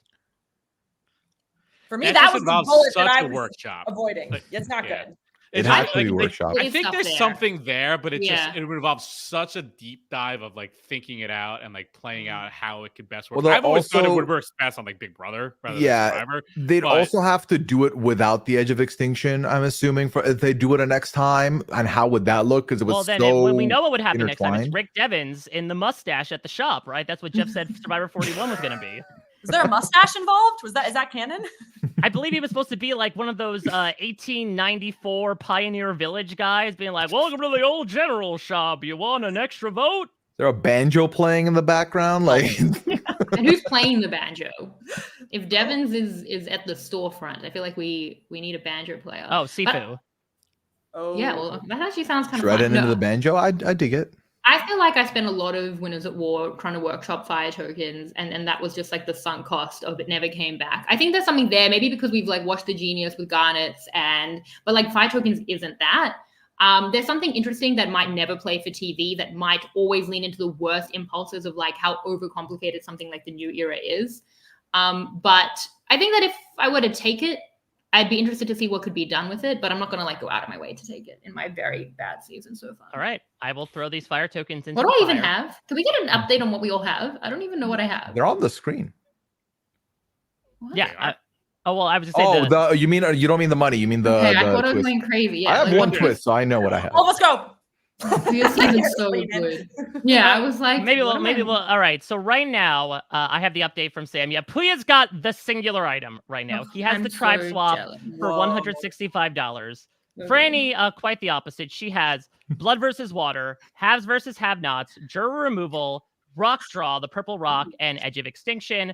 Brian Cohen not a has great safety season without either. power, double tribal councils, one world, the idol nullifier, the mutiny, and the final three. And Shannon has the $1 hourglass, exile island, and the advantage amulet. My God, there are some bad twists. Yeah. So many. Well, This What's is great is not I have good. idol nullifier with no idol, so it's even useless. It's even more useless. I mean, you can't even get used. well, no, that's the ultimate paranoia, though. Is like, I've got this idol nullifier. You're just trying to figure out who has an idol that doesn't exist. That'd be a fun season. Yeah. You give everyone an idol nullifier, but there's no idols in the game, and make them all stressed about it. Yeah, I believe Alanis Morissette sang about that. All right, let's move on here. Our next item, this might be huge. Let's see if you need it. Tyler Perry's branded My super God, idol. Mike. This Like- is as known as the God Idol. You saw it in Exile Island. You saw it in Cook Islands. You saw it come back in Cagayan. An idol that can be played after the votes are read. I'm gonna be, you know what? I'll go cheapo depot, much like Tony's ally, because I have a feeling that I got some miserable reactions from the crowd. I'll go $2 for the super idol here. That was pretty cheap. I'll do $2. $2. I feel like this auction should have been that you pay us and whoever ends up with the most money, but with the best team in the back. That would have been interesting. That would have made more sense than what we're doing right now. What the hell are you talking about? Because none of this is worth any money. All of these are negative things. What we should have been doing is paying for it to be on other people's teams. Oh. Yes. Okay. Oh, you see, grab the Brian item and you workshop put it my- on someone's team? Yeah. Oh, that's maniacal. Yes. What was it? Okay, $3 let's you do said, this. Brian? Restart the podcast. $2 to Brian Cohen. Yeah. $2. It's a bargain. I'm not gonna lie to you. $2 is a absolute bargain and a half for a idol of this magnitude. $4. 4 to Pooya. This is so great. I'm gonna double the price from $2 to $4. It's 100% I'll- increase. I'll double again. I'll go to 8. $8. Wow, big Basic spenders math. Here right we here. go. Yeah. We're gonna get a lot of McDonald's at the airport, guys. Like we're gonna have Yeah, I just had McDonald's a couple days ago. $8 doesn't get you much anymore. So All right, You're not $8. Going once, Going twice. Brian Cohen, you have Tyler Perry's favor, and Bargain. you have his idol. You know what? I had the idol nullifier. I feel like the idol nullifier with the super idol is a fun dynamic that didn't really exist. So let's Wait, toss but that how into does the that pen. work? How does that? Because that's not when the nullifier is played. Well, we're changing the rules of the idol nullifier. Now it could be used on a super Okay, idol but you play. after And the then you played votes. on. Okay. Yeah. All right. Super idol nullifier you have now. You've Nullifier. upgraded the Exactly. So how do we make this better? Quick, like fun activity question, because there's a Right. world where you can make this better, right? Surely. Make it a normal idol. That's a like great the, idea. You should have to, you should I love that. play You're it cooking. after the votes are cast, but before the votes are read. That's the way. No, I mean the best version of it is the Korong version. 2 idols. Yes, where make you this have to. Two-parter, I agree. Or I would Oh. say, as a wrinkle of that, what happened with Christie in Survivor, Healers, Hustlers, where it's a super idol, but you have to play it on somebody else. So it's not just the Terry Dietz, I'll just hang on to it the entire time. There's actual social elements involved where I it's got like to be used on that. another person. You have to pay, like, it's like, okay, I have like 3 allies. One of them's about to get voted out, but is this the one I want to save? Yeah, I mean, it was something that definitely A dilemma. was quibbled with the Terry Dietz stuff with Sally, but like obviously with Yul, with Terry, and with Tony, you just want to hold on to it. So it's a normal idol you can play on yourself, or a super idol you can play on someone else, or is that the dilemma? Or it's only a super idol you can play on someone else? Just I would- that. I would That's say think the just latter. the Yeah. latter. Yeah. I would rather just see a regular idol you can only play on someone else. This is now a very different thing. I was gonna say that's not the option. Yeah, no, I know, but I just Hire back to like, Frannie's idea of just making it a as an- normal idol. the interesting thing of what you just said is you can only play it on someone else. Like the super idol component, still don't like. Yeah, the What idea if of it's like like, midway? well, What if all you these can, like- votes came in, but they don't matter anymore. What if you could play it after like 2 votes are read, or like after 3 votes are read? Stop, That's like Jane. Jeff. Never. Just two idol, I not all love the this. way Yeah, there. the stop the count advantage. Yeah. Hold up, bro. Stop the vote.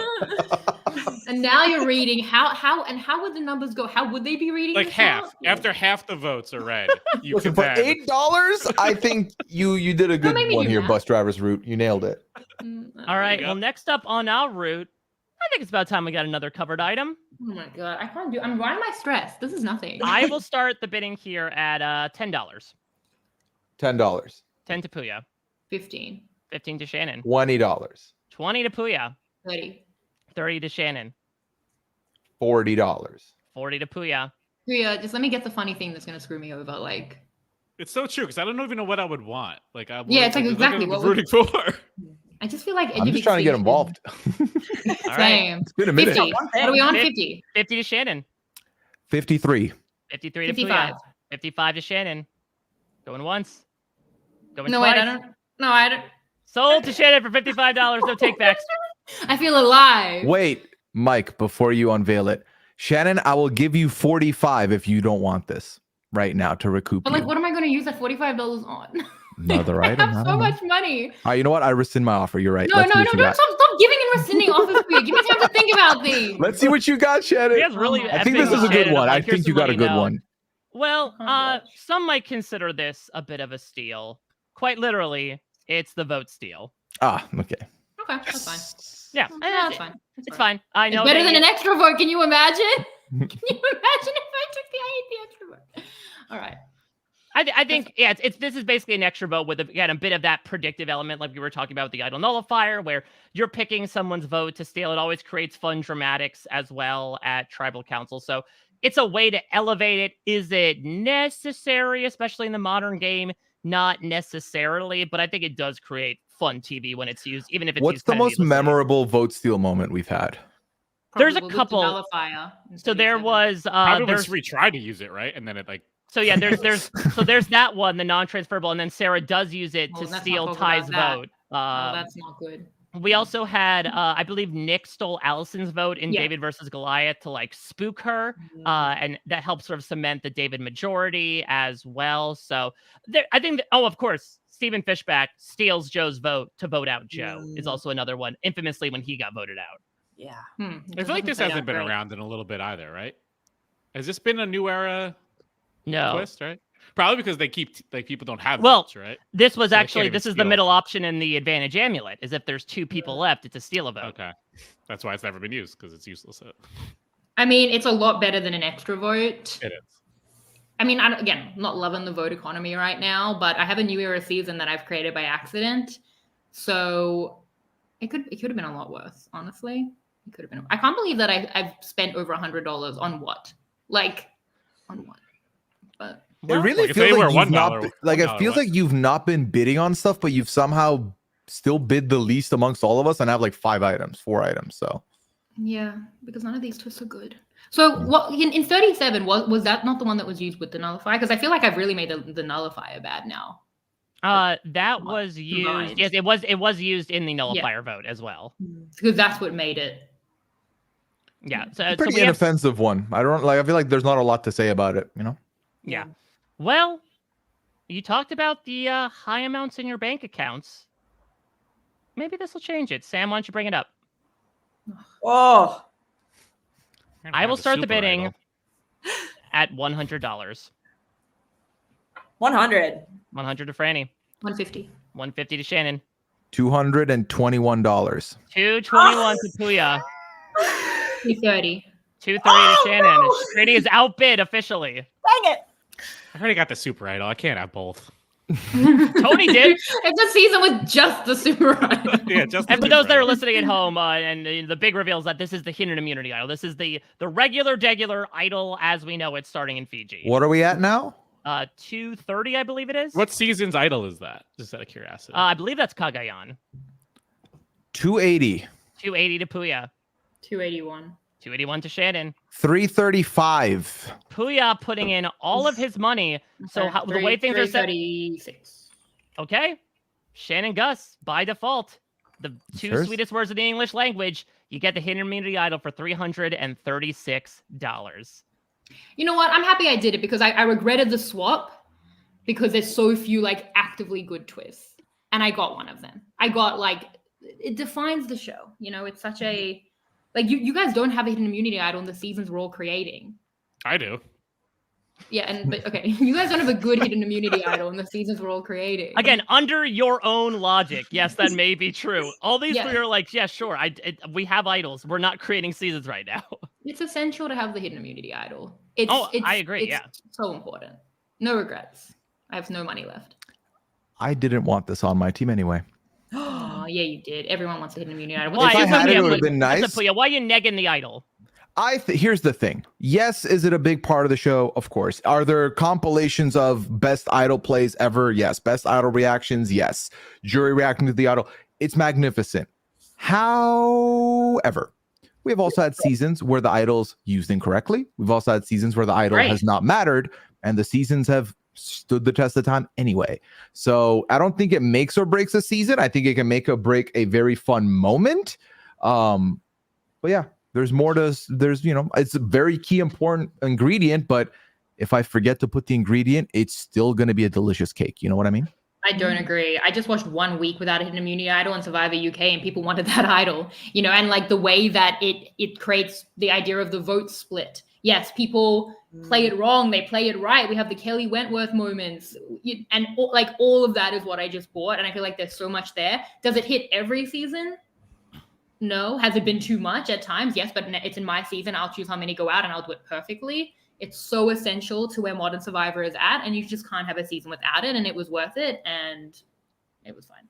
But what's interesting to Pooya's point, though, it's not that you need the idol. You just need like the threat of the idol. And in a season, everyone's always going to think there is an idol. So they're always still going to have to plan out vote splits and doing things, keeping blind sides. So you don't necessarily even need it. You just need like the threat of it. And so we all have the threat of it. Yeah. Also, I really like my baking analogy that I did. So let me add a little bit more, right? So you add a little bit of ingredients into this cake you're making, but sometimes there is such a thing as adding too much of one ingredient. You're at vanilla extract, boop, little pinch, you're done. You move on. If you put too much, it's too much. And sometimes they do be putting too many idols in there, and that kind of can spoil that.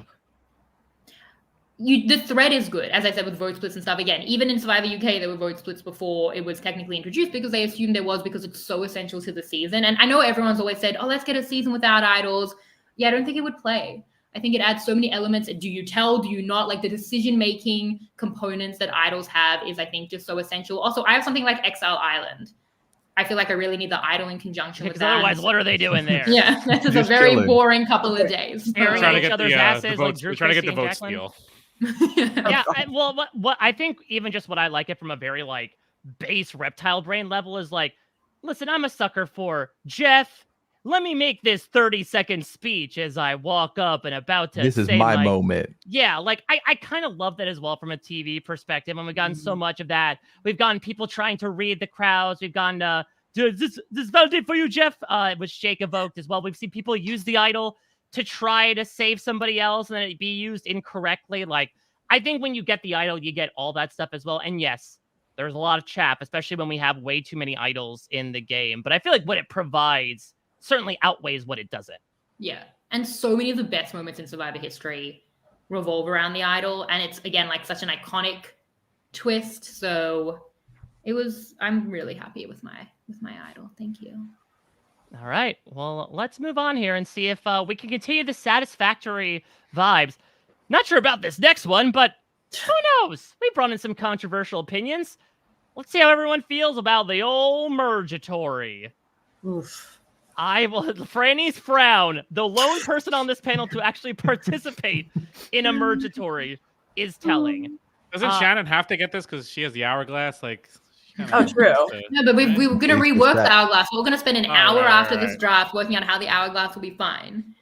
So listen, I'll start the bidding at I'll go 50 cents. Wait, so if I don't have Mergatory, is the hourglass just nothing? No, it'll still be there. Yeah. What's it doing? What do we Find out when you make your season. You know. Mike, who have been the victims of Mergatory? Can you list them out? We have Sydney Siegel. We have, of course, the great Lydia Meredith. We have Ellie. We have from Franny's season, Josh. And then infamously, Jay Maya from this most recent season. It's brutal. Honestly, most of those episodes are really good. Yeah, I'll do Because 5 they're the bucks. merge episodes. Yeah, that's true. These are $5. I'll do Brian? 5 bucks. $5 to Brian Cohen. Yeah. I love it because he could have just said 50 cents, but he wants to give you his money He because he knows moved he's that worked decimal hard. place. I one have to the side. $326. All these twists suck. I might as well spend it. Make Can't it keep 6 so that you have a nice round number, though. Right. All right, $6. I'll go. Okay, there we go. Give money. $6. Come on, give money to Convince the him nice to up his bid money. for no reason. All right. Why didn't it work? All right, Brian Cohen, $6. Why did you Come bid on. against yourself for $6? Mike said 50. Because I agree. I want a round number. I don't like Yeah, 321. he gets me. make it funny. OCD No, but wins like- at the end of the day, and so do I because I get $6 for Mergatory. So what's funny because Mergatory is, I mean, for a lot less money, is basically a tribe swap. That's kind of basically what it is to a degree. So I just spent money for a tribe swap right before you get to the merge. That's It's got kind of what it one is. world tribe swap. Yeah, and That's basically one world. I guess what season I'm on. I'm on One World. So it's Yeah, perfect. It's gonna be the whole season is Mergatory. It doesn't make sense for the season that you're building. No, but I have a tribe swap now because he had to randomly pick the 6 Listen, people on each he of the has tribes. so many things that he could build 3 seasons with what he has. I got like next Roller Coaster level. Tycoon going. That's got to here. count for something. Otherwise Yeah. known as the new era. There you go. Mm. All right, well, let's move on to how about another covered item? I will start the bidding at this at $14. 14. 14 to Franny, Franny. do you exclusively bid on covered items? Yeah, I think so. I think something about seeing them like dissuades me. I think I'm only gonna bid if it's covered. Yeah. You know, Yeah, I it's a feel like- smart move because if you only been on covered things, you don't have to prove which bad twist you like. So she's Yeah. just like giving things and not be like, oh, actually, Yeah, I until like that Franny bad said, twist. "Oh, EOE, please." Yeah, more." she actively. went Yeah, to why bat did I for do it. that? But you know what this is? Trauma. This is the new era. The whole new era is the covered item of Survivor. That's what I think. It's just gonna Right. say It's trauma. the beware. Yeah. It's the beware advantage. You won every single one trauma. of them. Please gonna be the split tribal that sent that home. 20. Wow. I know, I'm sorry. It's me. I know. Wow. You know Well, what? now I'm we not know going the to bid trauma because that I need just, Franny like- to get this item now. Yeah, what was that for? Yeah, I Kevin don't know, won the Franny, you've been drive-by, so- but like, I don't know why I am this way. How many times do I have to say I am my own worst enemy? Shannon, All right, now maybe Franny. apologize by bidding 63. No. I am sorry though. All Not right, in- well, not in a bid. $14 to Franny after Pooya really just kind of dicking us around with pulling bids in and out all the time. I didn't even start, but I was gonna. But then I was like, you know what? After this is Franny's now. I don't want to. Yeah, I thought you didn't want people to have blue balls. I thought you didn't want that. Correct. Okay. Yeah. That's what you're doing. Yeah, your balls are oolonging right now. All right, so Oolong. $14 to Frannie. All right. 15. Fran- 15. 15 to Pooya. 16. 16 to Frannie. All right, no more bits. Okay. All right. Sold to You big Frannie. spenders, Covered wow. item Marin for Look it up, $60. $2 whole. Woo. The good news is you're getting a piece of guaranteed gold. Oh. The bad news Oh is no, it's the medallion. it's the medallion of power. No. Okay. Yeah. Oh, I love that thing. I think I'm gonna stop bidding on covered items. Brian has such bad takes in the background of this podcast. Can I it's just so say every great. single take Brian has had is worth some pretty terrible. Why do you think we condemnation. wanted to bring him on? It's such a stupid twist that it's unbelievable. It's so ridiculous that the medallion. It's like iconic. I think they should bring it back. So for They those should bring that it may back. not Survivor's not in your remember, hands. so this was the twist in Survivor Nicaragua where it was a challenge advantage, quite literally, just represented in this garish item. But every time you used it, it went over to the other tribe, who could then use it in the next challenge. But the name of it is just incredible, like Survivor workshopping territory. Like, we're in the 20s. It's the experimental era. Let's try some new things. The medallion of power. Sure, that makes sense. The I'm name pretty is sure this was the name of terrible. my fantasy football team for a couple of years. It's just it's so preposterously bad that it's Mhm. like I would love to know when it was proposed how it got greenlit in the room. Like, oh yes, the medallion of power. We have to go with that. That's why it's just unbelievable. It's beautiful. It's an eyesore. Yeah, it's ugly. It's really ugly. There is not a redeeming quality. Well, I don't know, actually. Look at that. From Adam Klein's count, that's like 8 idols in one thing, right? Yeah, All the I want to fleur-de-lis. play that thing. Can we workshop that? The redeeming quality for Frannie, my best friend. And why would I do this? This is the first podcast I've done with Frannie, and why was I mean? I don't she's just know. so Yeah, it's a lovely. great I don't question. know. I'm so sorry, Frannie. I cannot apologize more. Like, the redeeming quality for the thing you bought is that like it doesn't really matter, right? Like it's not. That's it's true. Not gonna, So now we've gone from ruin trying to anything. nihilism of just like, doesn't matter. Nothing matters anymore. Yeah. it's just Well- it's not going to ruin the season. It just adds weird It's kind fodder. of silly. Yeah. Yeah, well, for it like kind the of fits first little like the bit. haves, have-nots themes that you have going on there too, right? The medallion of power. And the haves just keep. Yeah. Yeah, so have-nots could get something. Yeah, the haves can haves it. Yeah, the haves can have this like paper mache monstrosity Disgusting. hanging in its camp the entire What was time. the success rate of the medallion? Like, how many times did the team win? I think it was used twice, and I think the Oh. team won once, if I recall correctly. So- Great. Yeah, So also we did agree. nothing. Oh my god. But you know what else for Frannie's great purchase? Memeability, Well, yeah. ironic no. iconicness. Yeah, that's how I'm coping What I'm with this. saying. Is I'm understanding it as a meme pick. It was also yeah. $16. Could have been Yeah, worse. that's a steal. That's a real You know steal. what? It's like a counter purchase. Actually, I'm actually 100% success rate, I should say. I'm correcting myself via Survivor Wiki. 202. Both times it was used. It was Both not an times. auto win, Yeah. but helped the tribe certainly that used it win the Pretty challenge. small sample size. And the fact Yes, that out it of was 4 over twice challenges. also, the fact that they got rid of it after twice too is like unbelievable. They're like, this is so bad. We got to get rid of this thing. It's too Well, weak. Get what this it out of here. was Nicaragua, remember, like, this was kind of social security in a manner of speaking. They're like, we have old people. We need to give them an advantage to help them in the game. Oh no. CBS said you Yeah. need to put this in. It's not fair. CBS are like, what are you doing from the theme perspective? Well, The listen, mop. could have been Cook Islands. It could have been worse. And that is not on the table. Don't Because you I was worry. waiting. I was waiting for that. I was like, Yeah, let's Shannon- try and pass the hourglass. Well, let's move on, though, to another theme. And it's been referenced a few times, and in fact was used with another theme that we have discussed prior. Let's talk about sex, baby. It's the battle of the sexes. Jesus. Gender. All right, Brian. Well, I Just can't do maxed this. out. That was the whole reason I bought One World was to not do Battle of the Sexes. I think you can't- need it though. I think you need. I God. think people will get really confused. I think we So, should give it to Brian. Obviously, we saw this in Survivor of the Amazon. We saw it in Vanuatu. We saw it in One World. We saw it to a certain aspect in Exile Island that the men and women were divided into tribes of their gender. I will start the bidding at, let's say, $16. I think it's gonna make my season so specific. It works for Blood versus Water. You can do it for that one. Does it? Yeah. All right, how about $14? I'm Xing out of this no matter what you give me, just to put it out Yeah. there. Oh, give wow. me $50. No, Give me $200. You wish. I will bid That's $1 the if top Amisha bid right now. doesn't do that. No, not you, Mike. Give me $200. no, this is not Give me- handouts. No, that's the top bid right now. -$200. Does anyone Pooya want said he would bid $1 to X that out. I'll he bid do $1? negative. Yeah, I'll do negative Well, he's $1. got also. $1, so Pooya's bought it for $1. No, Brian got it for -$1. That's what I No, was the saying. dollar is higher than -$1. What It do you I is, said and- -$1. Did you? Roll back the tape.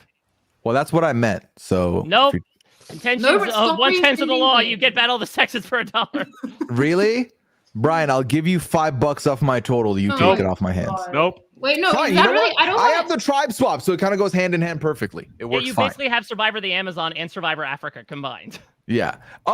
Listen, the reason why I didn't want this, the reason one why I said going didn't want this is because for me, I feel like I don't subscribe to, the battle of the sexes. I don't think it's a fun theme for me. I personally would hate it if I was put on this season. I don't think, it's not for me. That being said, if you got swaps, it can work. So that's cool. And also, I guess if I would say, I think the guy in the middle of that photo is both a handsome fella and a pretty top tier person. So Who is it? Can we see the photo again? I'm in the middle right now. You talking about me? you as well. Oh, yeah. I believe that he's referring to Butch. Butch? Right Yeah. there. You standing in got the me. center. Yeah. You got me. Definitely not talking about Rob Sesternino. Yeah, Why are listen, you so nice about Rob when he's I not here? actually, Like, what's the point? I enjoy it as at least like a dramatic incursor of the season. I feel like all 3 times it was used, it was very much like, yes, it's a very granular boys versus girls, Cro-Magnon mentality, but it did create drama in very different ways across 3 seasons. So like, I don't have a problem with it. I do think in today's modern culture, it would certainly necessitate a lot of hate on both sides, towards Boo both hiss. sides. But I'm not mad at it as a theme, certainly. Well, how about I give you another covered item? Just for that. Frannie, Just you're as up. an Is there an end to this auction? Never. We're going through the entire Wikipedia list, and I was like, Mike, you need to narrow it down. He's like, but we're not going to. Narrow is nowhere in my vocabulary. That's I'll do true. $20. I want a covered item. All I'll do right, 20. Brian Scally, not Cohen. See, I'm not Brian Scally. Brian Scally was in the chat saying, "I'm so glad that you insisted that you're not me." So that's why I got the names confused there. All right, 22. $20, 22 to Pooya, 25. 25 to Cohen, 30. 30 to Pooya, Again, I don't even know what I would want it to be, but You 35. guys have the numbers? That's so much 35 money. to Brian Cohen, Let's pick some money, 40. everyone. Like 40 to Frannie, 41. 41 to Shannon. Going once. 45. 64. Oh, 64 to Brian Cohen, jumping it up there, playing some games. Going once. 65. 65 to Frannie. Going once. 75. 66. 75 to Brian Cohen. Going Oh, once. dirty. Going twice. Sold. $75. All right. Brian Cohen, I think it's your turn. You'd be in the decision chair. Ooh. You sticking with what you got, or you swapping? Man, you Can I get a third hell out choice of on the this line. board and get like a Monty Hall problem, or is it just A or B? I know. Thank you for identifying what everyone has been yelling me about the past week about that it wasn't a Monty Hall problem last week. So swap or keep? What do you want to do? I guess I gotta go with B since I am Brian, so I'll swap to B. That's All right. Well, great logic. you're out on an island in your bidding. And honestly, I'm not sure which one you prefer, but you got Ghost Island That's better. and you gave up Redemption better. Island. Yeah. Good job. So I throw like some that. rice in your sock and stuff an advantage in your pants because you're going to Ghost Island. I don't know. I feel like I'd rather Redemption Island, honestly. Ghost Island. Brian is has the worst team. Ghost Island is basically it's the same thing as the freaking hike. It's all that it's just walking to a place and like. But it's I mean, got who's gonna- nostalgia. Yeah, I'll take Ghost Island if you don't want Yeah, it. I want Yeah, it. actually, Again, I don't I mind don't. it. I like. I actually like a pre-merge like buyback or thing. So there's a chance to I get back in. just So I like- like having that. Mike, I mean, give him redemption and make yeah. us bid on Ghost. I'll take redemption. Give me Yeah, all right, redemption. here we go. Let's make this Especially fly. Fine. because the redemption people can all live on the one world island, so they're all just there. The redemption island person You're is just making the down real the world. I truly don't. I don't know that Brian and I agree on one production decision. And that's why that's why I put you on this podcast. I'm right? just like, I can't believe we're allowing these decisions, these opinions. To How be much fun said. is it going to be? They get voted out, but they don't. They get off the show, but they're still on the beach, No, and then they compete no. down the road. It's gonna be great. You know what it is? It's not a well-liked twist, Brian. No, but this is a twist on the twist. Because before To be fair, it was at its highest approval together. rating the last time it was used, which was in Blood versus Water, which I believe did Brian also. No, I don't believe he brought. Frannie has Blood versus Water. That's me. So Wait, sorry. so in Brian's redemption, they're going back to one world. They're just it's this awkward walk back to camp where it's like, hey, sorry, you get we voted voted out. you out. The person walks back to camp and is just like there when the rest of the tribe comes back. It's like, I'm just here now. I just watched that on Big Brother. It was not a good week, Brian. It was not a fun week for me. Brian loves zombies, confirmed. Yeah. It was definitely. But there's no live feeds. feeds. You don't have to do the live feed, so it's okay. So it's a lot better. Well, let's go from zombies to Ghost here, because I hear there's some interest for Ghost Island. Since we've got money to spend, I'll start the bidding at $36. 36. Oh, 45. 45 to Frannie. 50. 50 to Pooya. 55. 55 to Frannie. 60. 60 to Pooya. 62. 62 to Frannie. 69.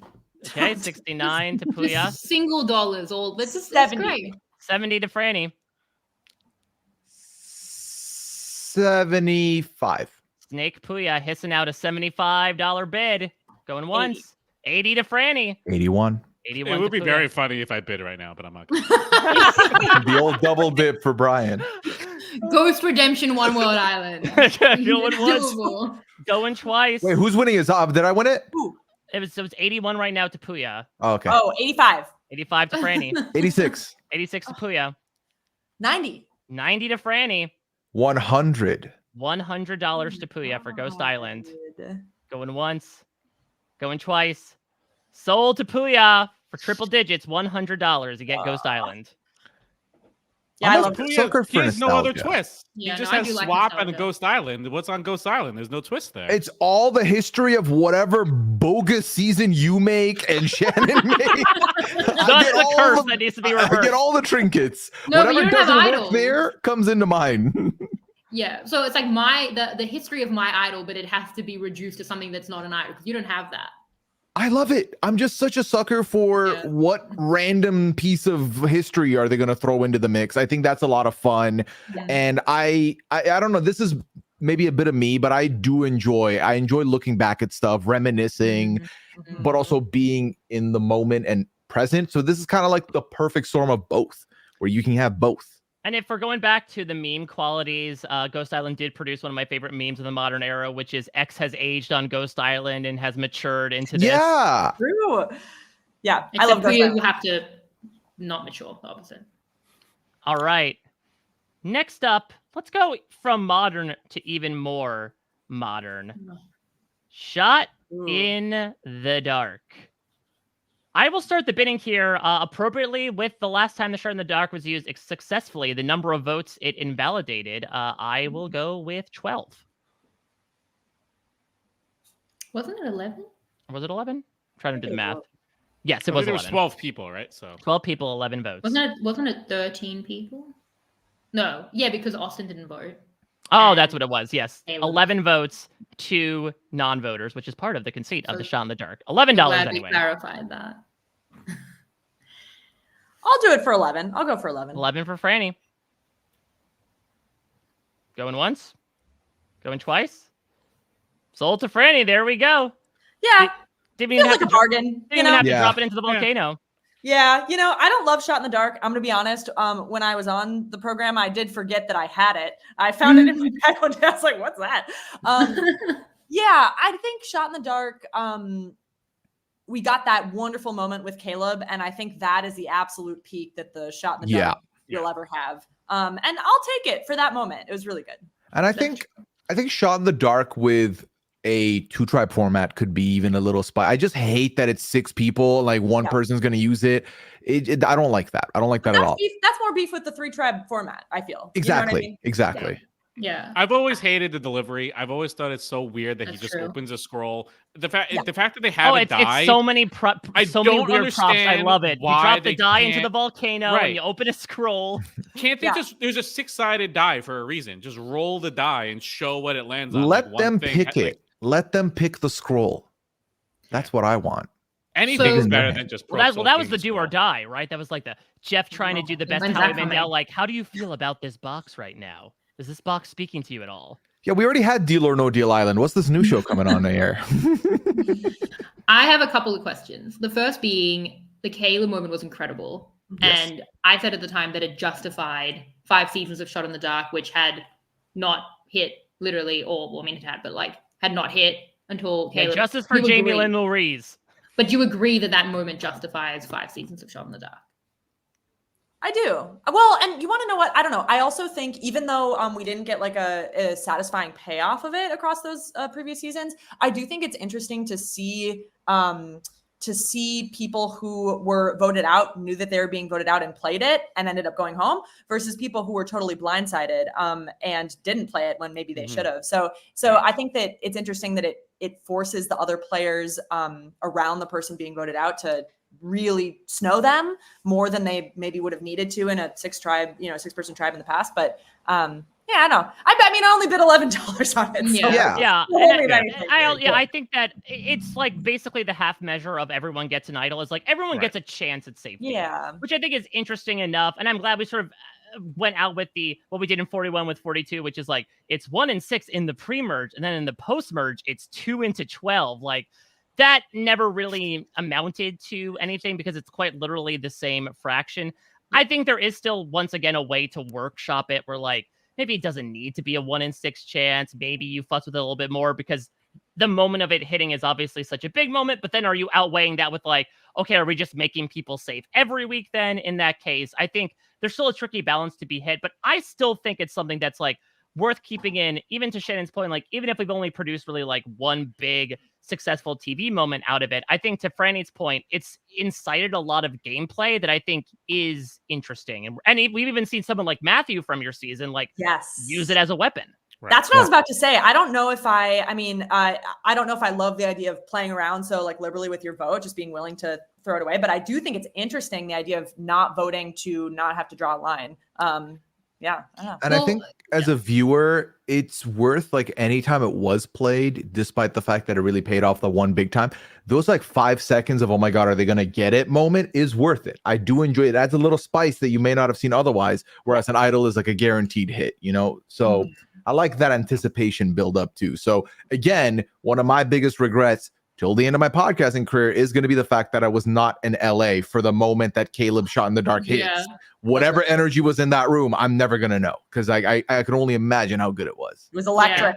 Yeah. I love that. I watched that episode like 3 times in 12 hours. And I was like, this is a great episode. It genuinely, like, it elevated the whole season. Like we say with something like Rocks, like that moment, I think you still look back at like one of the absolute highlights of what makes 45 really good. I think for me, you know, the evolving it, as we say with someone like Matthew, that's interesting. The strategy, innovating around it, and also like needing to play around it. The idea of like splitting votes, like singular votes, and always having to consider that is something that I should appreciate as like loving that like kind of numerical strategy. But I do think it's played out now, and I think does lean into the worst impulses of the new era where it's like so finicky and the whole vote economy in a way that I don't really think is working anymore. But I'm fine with what we've had. I think it was worth it for Caleb. And like if we heard it wasn't coming back, I think that would probably be better for the direction of the show. But for $11, you got the Caleb moment. It was worth it. Well, especially because that was the last item up for auction. I had things I wanted. Well, I'm glad Like you what? brought that up because I'm going to bring in one final thing. And this was something we kind of stumbled upon last week, but I'm going to formally make it an official part of our draft podcast. I'm going to bring in one last round that I like to call the clean out. You all have funds to spend. I'm going to go in descending order. If each of you wants to give a twist that you will spend all your money on that was not talked about tonight. Again, there is a giant list that I sent you. If you had in your head a twist that you wanted to bid on that was not available tonight, you have the opportunity to spend all your money on it and put it onto your team. Because again, the list is so massive. I will once again send that handy link that I sent to everybody in the chat as well. So much there. There's so much there, but I don't know. Maybe you had some stuff at the top of your head. That's trying to think of what case twist last week. Shannon would hate the most that I could upset her the most and spend all my You're money. think about it too hard, Ryan. It feels like So what if someone that has less money than me says an item? Can I just max out myself and take it from them? That's the implication. Yeah, is that like this is Cool. something that you would spend, and that's why I want to start with Brian, because Brian is theoretically spending $245 on this so that nobody else can get it. Oh, so you can't do that then? Okay. Should you do it the opposite? Can you do it the opposite so that someone can take it from each person? Oh, Yeah, can I Yeah. pass and like if someone names something Like, I he like, should I go can- last. I mean, if you want to do that, I was trying to be generous. But Yeah. if y'all want to be cutthroat in the end, I'd go rather- ahead. I'd rather go last, or I'll just last. Yeah. Okay, As then I- I'll as start I with think. Shannon, who is left with a meager $63. Do you want to offer up your I savings? have two things I want. And right, if someone takes it this from me, do I works. get another chance at the second thing that I want? I assume so. If you Yeah, want to. they've maxed Depends out. on We're what really it is. making up the rules as we go along. Welcome to the podcast. We're in week 2 right now. Give me We're your in the first chaos item. phase. I want returning players. Oh. Okay, interesting. Returning players for $63. Does someone else want to bid for that? I don't know what your second thing is. No one's gonna want my second thing. I I'm guess. gonna take it. I'm gonna. You're gonna max take it, but why? 234, and I Pooya? want the returning players. 234, and give me the returning players. All right, Pooya went all in, cleans Wait, I himself out. assumed I have to go all in. I don't have to go all in. I only go 63.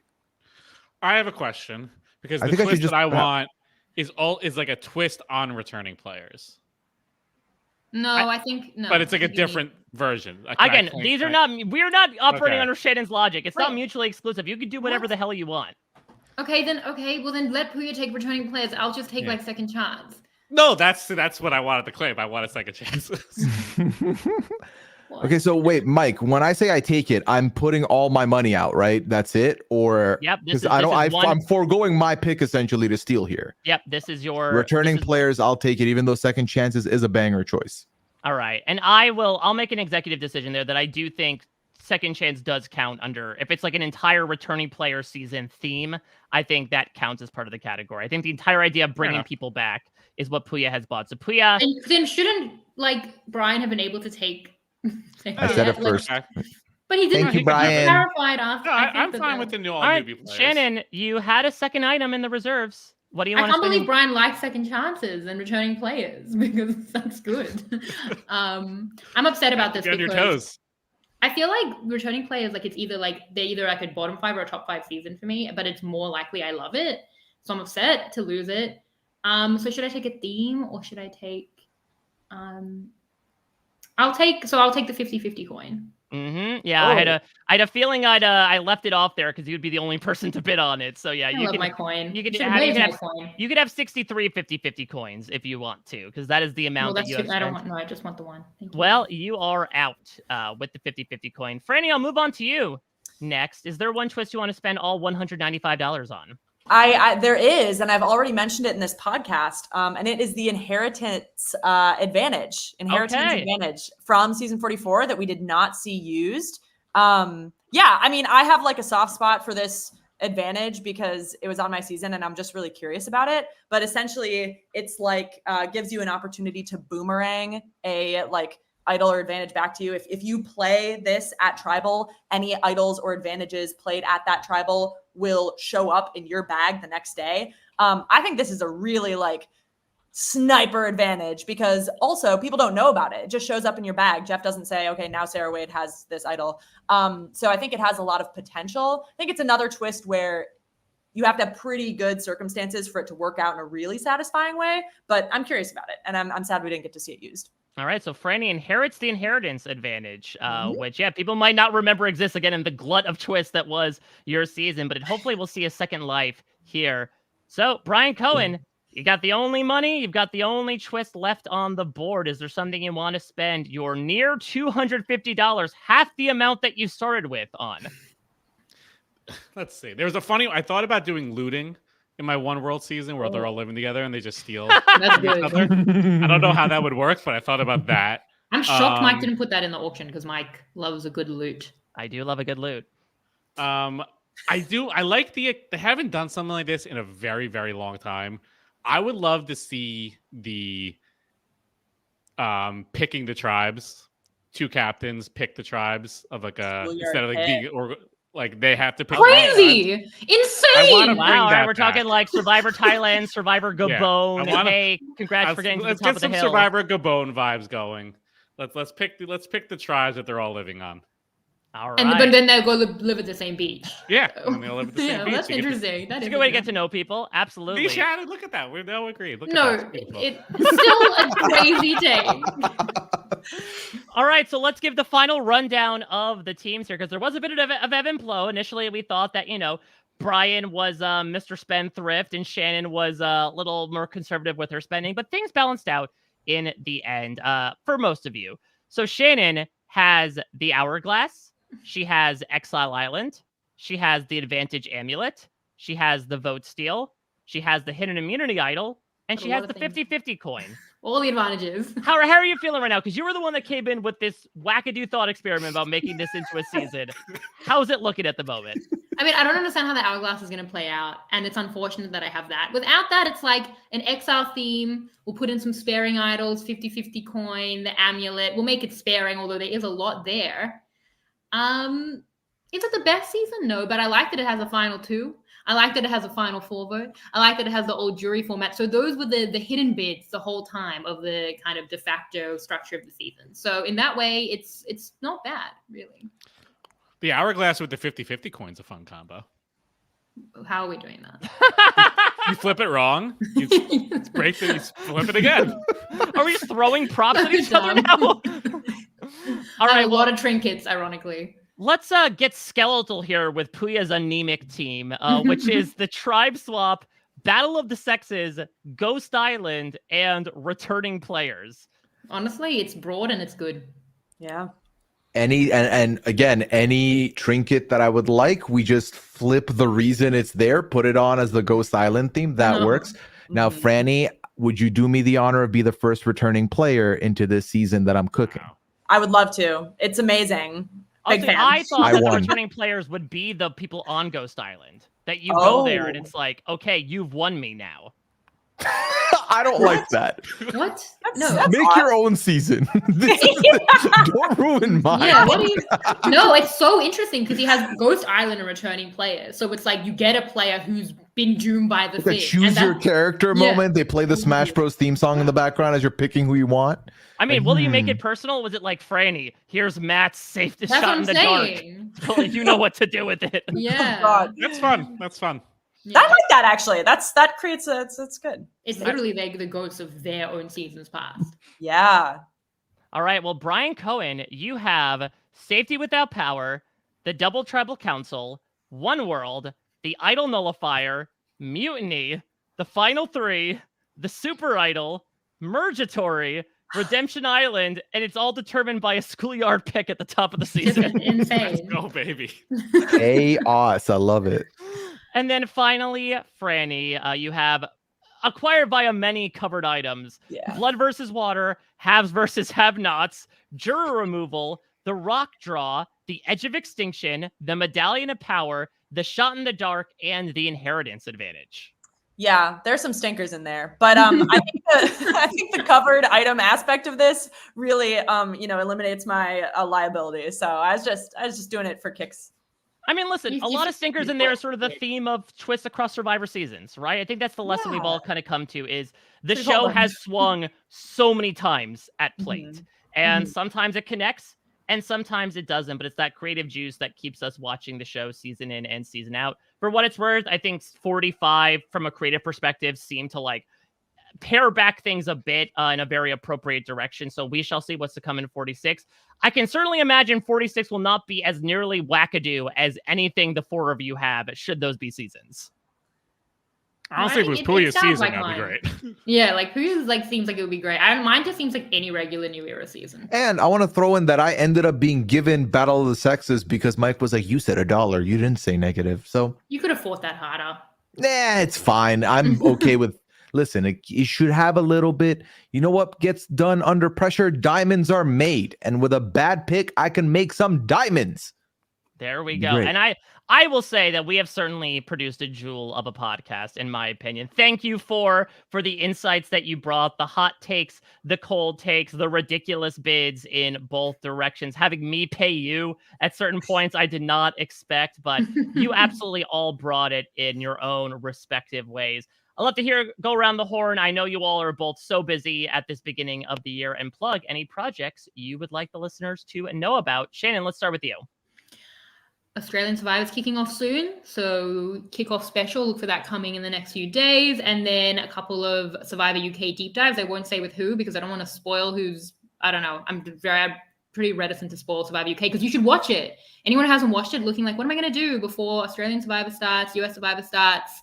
UK was really fun and it really heated up. So go watch that and then listen to the deep dives, the 2 deep dives that I have coming out, all on the International Survivor RHAP feed, and follow me at Shannon Guss. Pooya, what do you got? Well, you can find me on Twitter at Pooyism, on twitch.tv/Pooya. That's where I am when I'm not podcasting. 90 Day Fiance, I had come back this week. Kirsten was my guest for that. And then Traders UK, myself and Annabelle talked about the first 3 episodes. The next batch is dropping right now, so I'll be checking those out. And we'll be back to talk about it some more. And then Traders US is coming back Friday. And myself and Rob, we're doing the formula we did last season for the first week, where we're going to watch an episode, podcast, watch an episode, podcast, watch an episode, podcast. Kind of like the perfect burger. Actually, too much burger, but it's a good thing in podcast form. It's delicious. It's great. Enjoy it. And then next week, we'll be going to weekly coverage. So every new episode will be live right after the episode to talk about it at like 10 p.m. on Thursdays. So check those out. Frannie, would you ever want to compete on the Traders, especially knowing that it would be, as we're doing with US, like an all reality TV star cast? Yeah, I think that's my worst nightmare. I'm really bad at those kinds of games. I just really would crumble under the pressure. But for the chance to hang out with all the other really cool reality people, perhaps. All right, Brian Cohen, you've got reality people hanging out every week on The Challenge. What do you want to plug there? Yeah, Challenge season 39 ongoing. Allie and I talking about that. RobBsWebsite.com/challenge feed. You can catch our podcast each week. And Frannie, at the beginning of this year, you have joined the rest of us behind the mic. You have started to do your own podcast. Why don't you plug that? Yes. Okay. I was just about to ask if I could plug something that wasn't under the RHAP umbrella. So I'm glad. Please. Yes. But also, Rob, if you're listening, feel free to acquire us. Ooh. But okay, How much is the bid? Yeah. Pay me $1,000. Hey, it's a good podcast. So the podcast is called Surviving the Dice. It is a D&D podcast made up of Survivor players. So it's myself, Kane, Carson, and Matt from season 44 of Survivor. You know Kane? What now? You know Kane? Yeah. Yeah, I do. It's crazy. Yeah, so it's all of us playing D&D. We don't talk about Survivor, but there might be some little references here and there. And then so far it's been just us playing D&D, but we are about to have some guests, and I think people are going to really like the guests we have. So it's a ton of fun. Surviving the Dice pod on Instagram is where you get all the information. Yeah, I can attest to it. I've listened to a couple episodes, and as someone who loves D&D and loves you all, it's been very, very fun to listen to. So even if you want to jump into D&D firsthand, it's my favorite form of storytelling that exists out there. And so you all do it with aplomb, and I encourage people to check that out. And so same bat time, same bat channel, maybe not same bat time. Stay tuned to that. But next week, we'll be back. We'll continue to keep doing Outwit, Outplay, Outdraft / Outbid. Obviously, as Shannon indicated, let me know your thoughts. I've received a lot of really positive feedback over the past week, which has been so encouraging. So thanks to everybody who has tuned in, who has listened along, who has sent me their thoughts. Let me know topics you want to discuss, people you want to have on, structures you want to bring. Again, as the past couple of weeks have been indicative, we're writing a constitution right now. This is very loose. These people can exploit me for all they want. Again, I gave them money by the end of this. I don't know how that happened. So we'll get another group together next week. And if my subjects line up correctly, we didn't see Final Four Firemaking make his appearance because I know it would not get any bids. But next week, I believe we might see some smoke. And I will tease that. So we'll see what that means next week as I return to watch another group of people and undergo an auction draft about another miscellaneous Survivor subject. Otherwise, check out all the other great stuff happening on RHAP. If you missed it, speaking of traders, incredible game over the weekend featuring Pooya, featuring Survivor alum, Big Brother alum, RHAP podcasters. The VOD is up on YouTube. and Twitch. It was truly an incredible experience to withhold. And so I encourage people to check that out, especially as an amuse-bouche for what's to come on Traders US. Otherwise, everything else going on the main RHAP feed as well, as we gear up for Survivor 46 coming around the corner. But for now, we're going to keep on drafting. Thank you all so much for listening. Brian, Shannon, Frannie, Pooya, thank you all. This was such a fun night. Can't wait to do it all again next week with a new group of people. Until next time, everybody, take care.